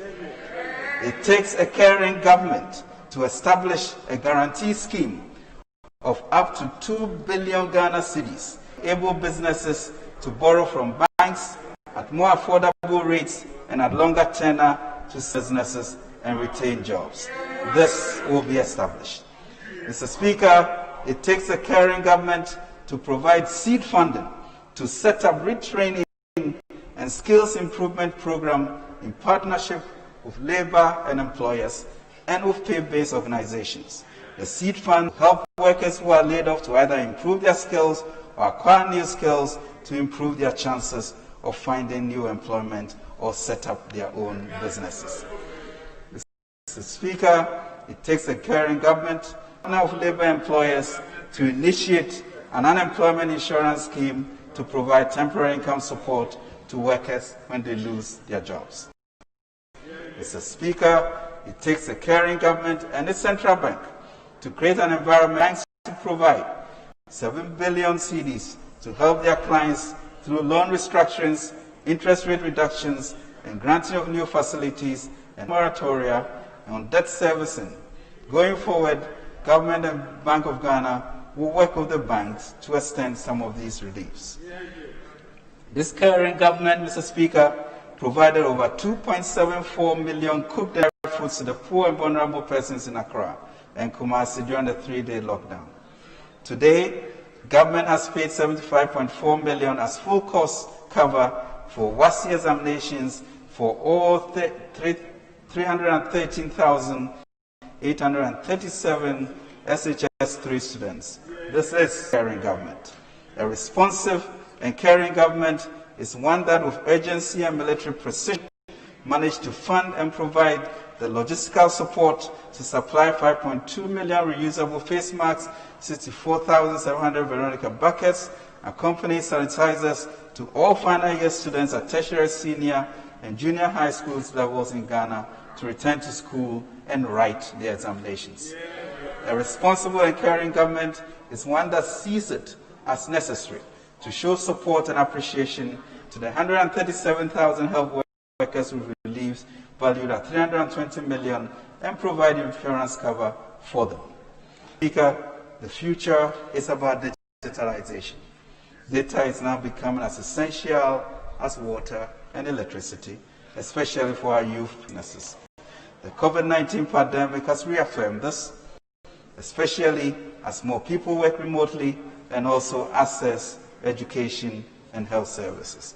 This caring government, Mr. Speaker, has worked diligently to digitalize the economy over the last 3.5 years. We need to further speed up the digitalization effort, where every citizen nationwide has access to the internet and other digital services.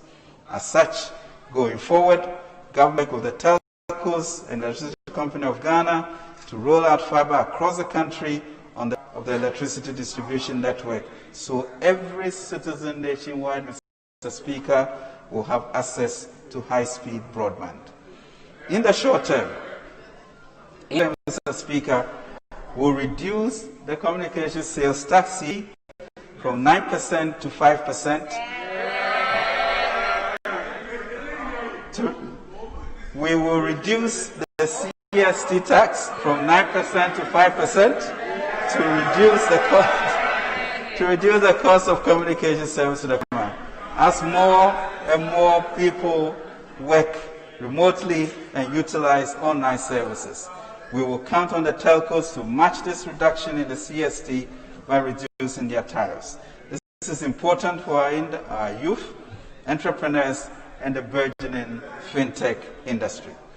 Mr. Speaker, Ghana has been hit with a health pandemic and global economic recession have resulted in revenue shortfalls of 13.6 billion and unanticipated necessary expenditures of approximately 11.7 billion. This will result in a projected fiscal deficit, Mr. Speaker, of 11.4% of GDP. This is above the 5% limit as stated in the Fiscal Responsibility Act 2018, Act 982. Mr. Speaker, Ghana is not unique in this regard. The pandemic has caused other countries, including the 26 countries in the EU and Brazil, Jamaica, Costa Rica, etc., to suspend their fiscal rules in 2020 in light of their sharply increased fiscal deficits.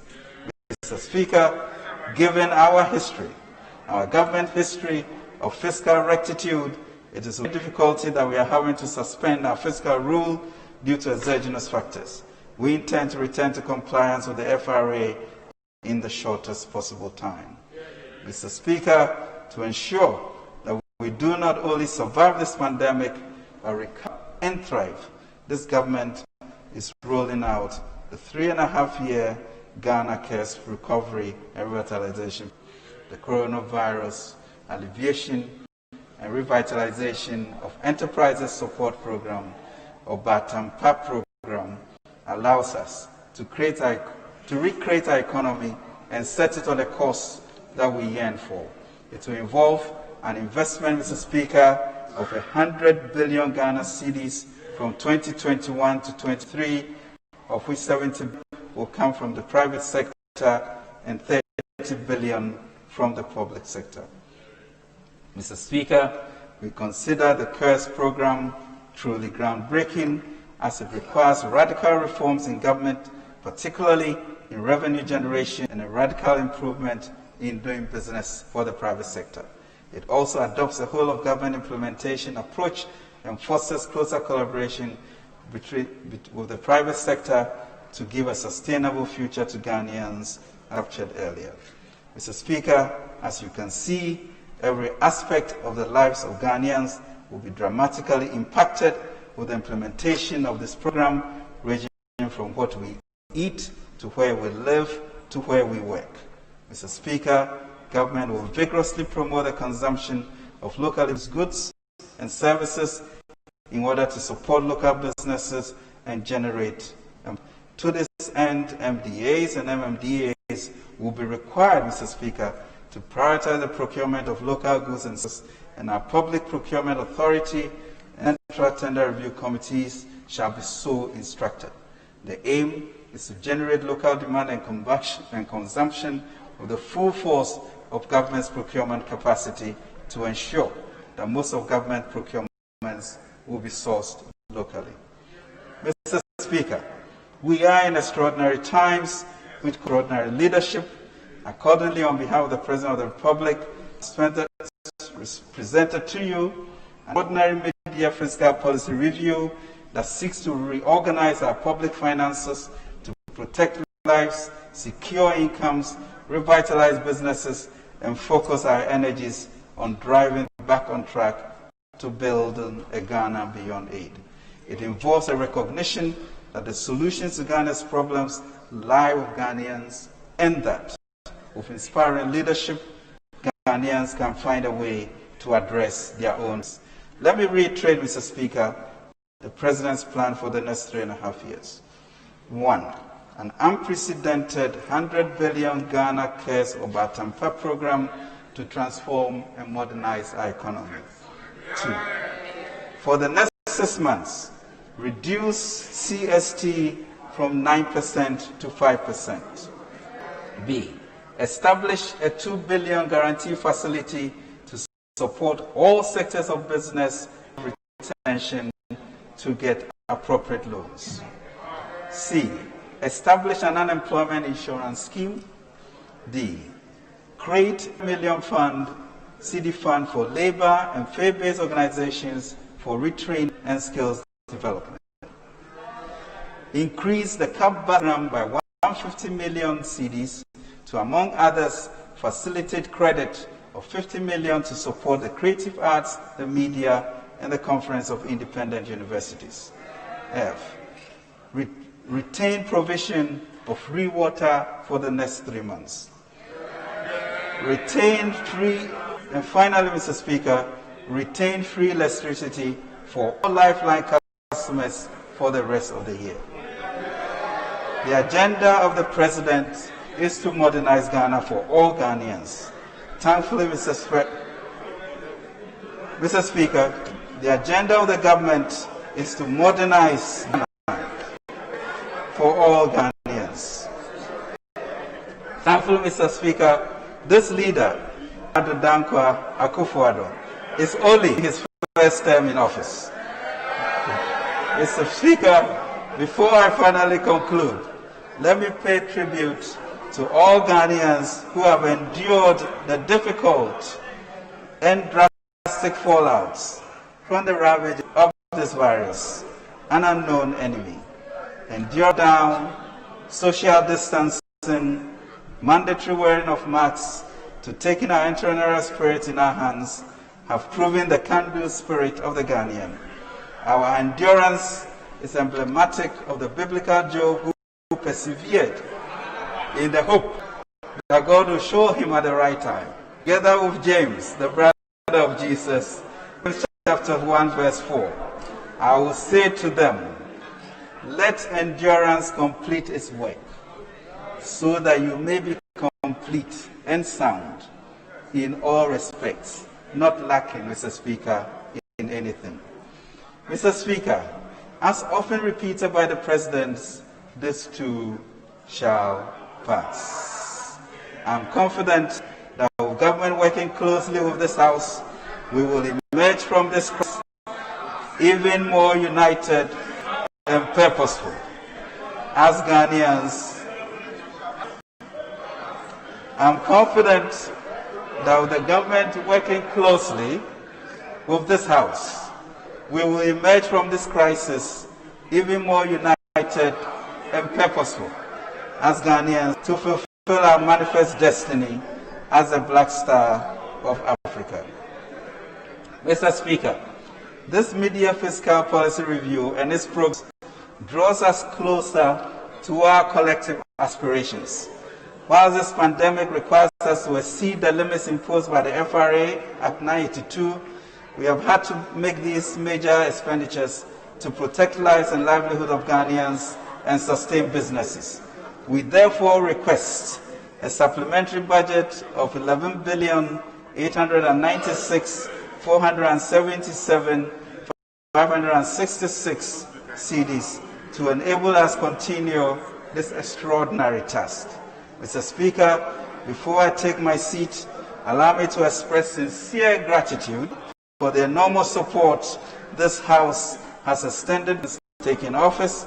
I truly appreciate the long hours honorable members of Parliament sat through, considering and passing key bills, measures for the Asempa budget in 2017, the Jumapa budget in 2018, the Impontu budget of 2019, and the Nkoso and Carbon budget of 2020, and now the Obatampa program.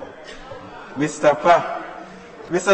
Speaker, the task ahead is great, yet a noble and glorious challenge. A challenge, Mr. Speaker, which calls for the courage to dream, the courage to believe, the courage to dare, and the courage to do. The courage to work and courage to attain in achievement. As a government, we have dared to dream. We have dared to dream, we have dared to believe, to work, and to achieve. Mr. Speaker, this caring government shall continue, in the words of Job, to be the eyes of the blind, the feet of the lame, father of the needy, and champion against injustice for all and traders. Wherever it rears its ugly head, let us as a nation, Mr. Speaker, choose joy and know that He will restore the years that the locust has eaten. Mr. Speaker, Lord indeed reigns. Clearly we can and will do more with the privilege of service to God and country. Mr. Speaker, I beg to move.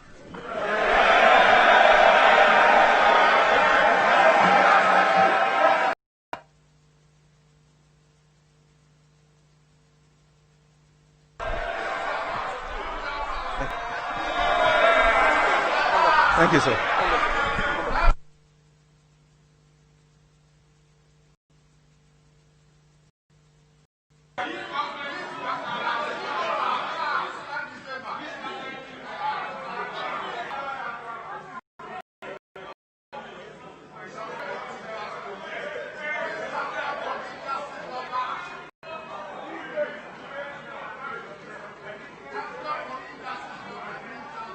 Thank you very much, Honorable Minister,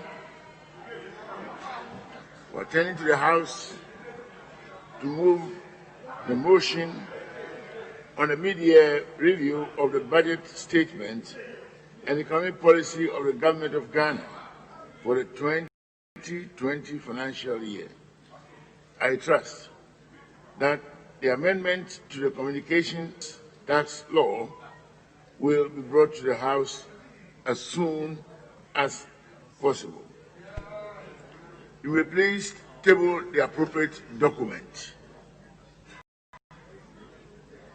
Honourable members, debate on the motions that stand deferred.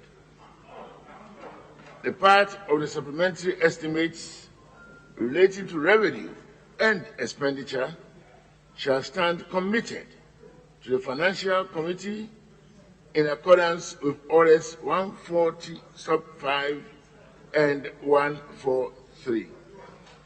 Honourable Majority Leader, any indication, please?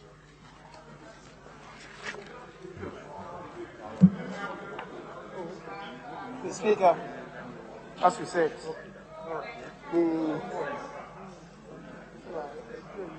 the Minister has submitted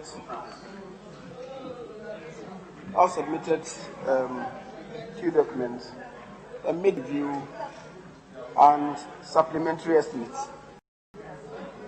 Speaker, the other one, the supplementary document that also relates to the advancement from the contingency fund.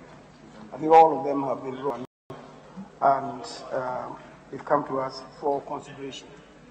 The Speaker has required of us by Order 143. The debate on this would be stood down until Monday, when we commence debate on the principles. And then the Speaker, I believe, to conclude on it on Tuesday or worst case scenario, Wednesday, where the debate will be limited to the minority leader and myself to conclude. If it is possible to find space, we may conclude Tuesday.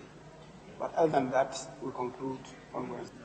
The Speaker, so we will stand it down, and the minister has been on the street for 2 hours, 15 minutes, and we believe that the issues involved are quite loaded and requires all of us to peruse the document and analyze what he has submitted to us, so that going forward we'll be able to make a determination as to approve the request or not to approve the request.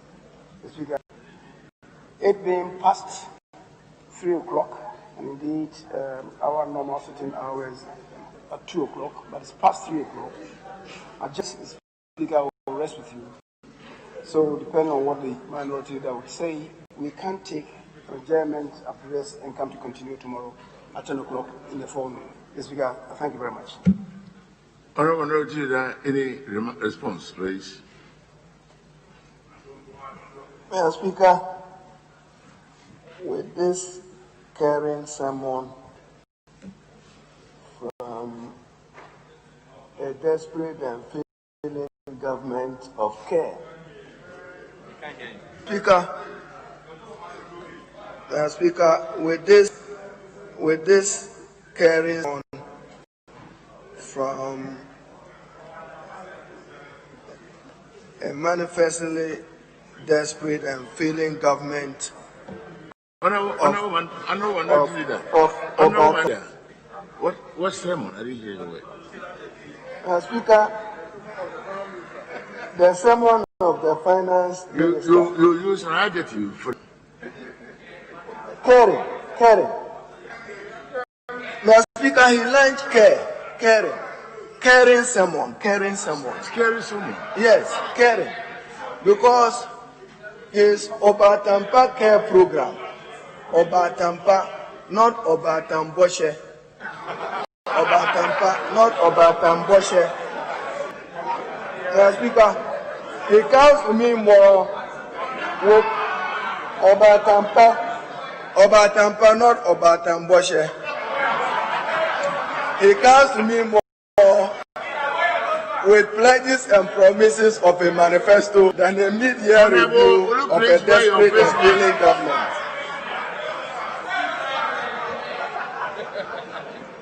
Mr. Speaker,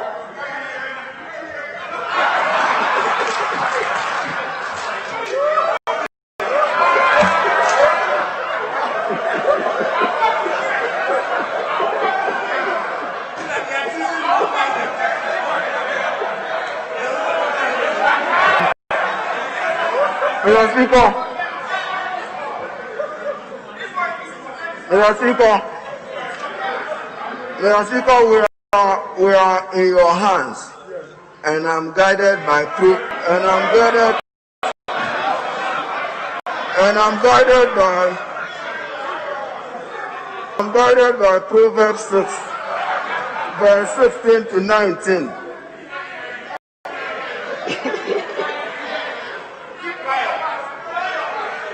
Mr. Speaker, with this.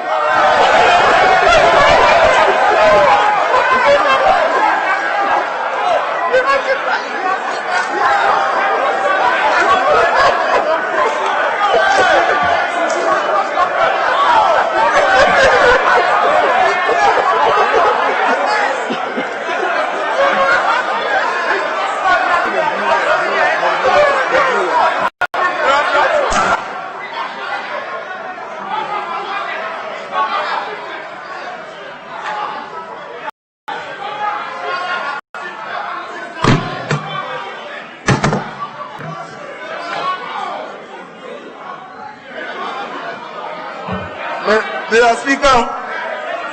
Speaker, we are in your able hands. Having listened to the Minister for Finance, whose promises and pledges in paragraph 412 talks about 2021 to 23, a future which is unknown to him. The Ghanaian businesses and individuals were expecting relief today. With that with this Obatamboshe, not Obatampa, into the future, we are in your hands. Honorable Minority Leader, Honorable House will stand adjourned to tomorrow, 10 o'clock in the morning. Thank you.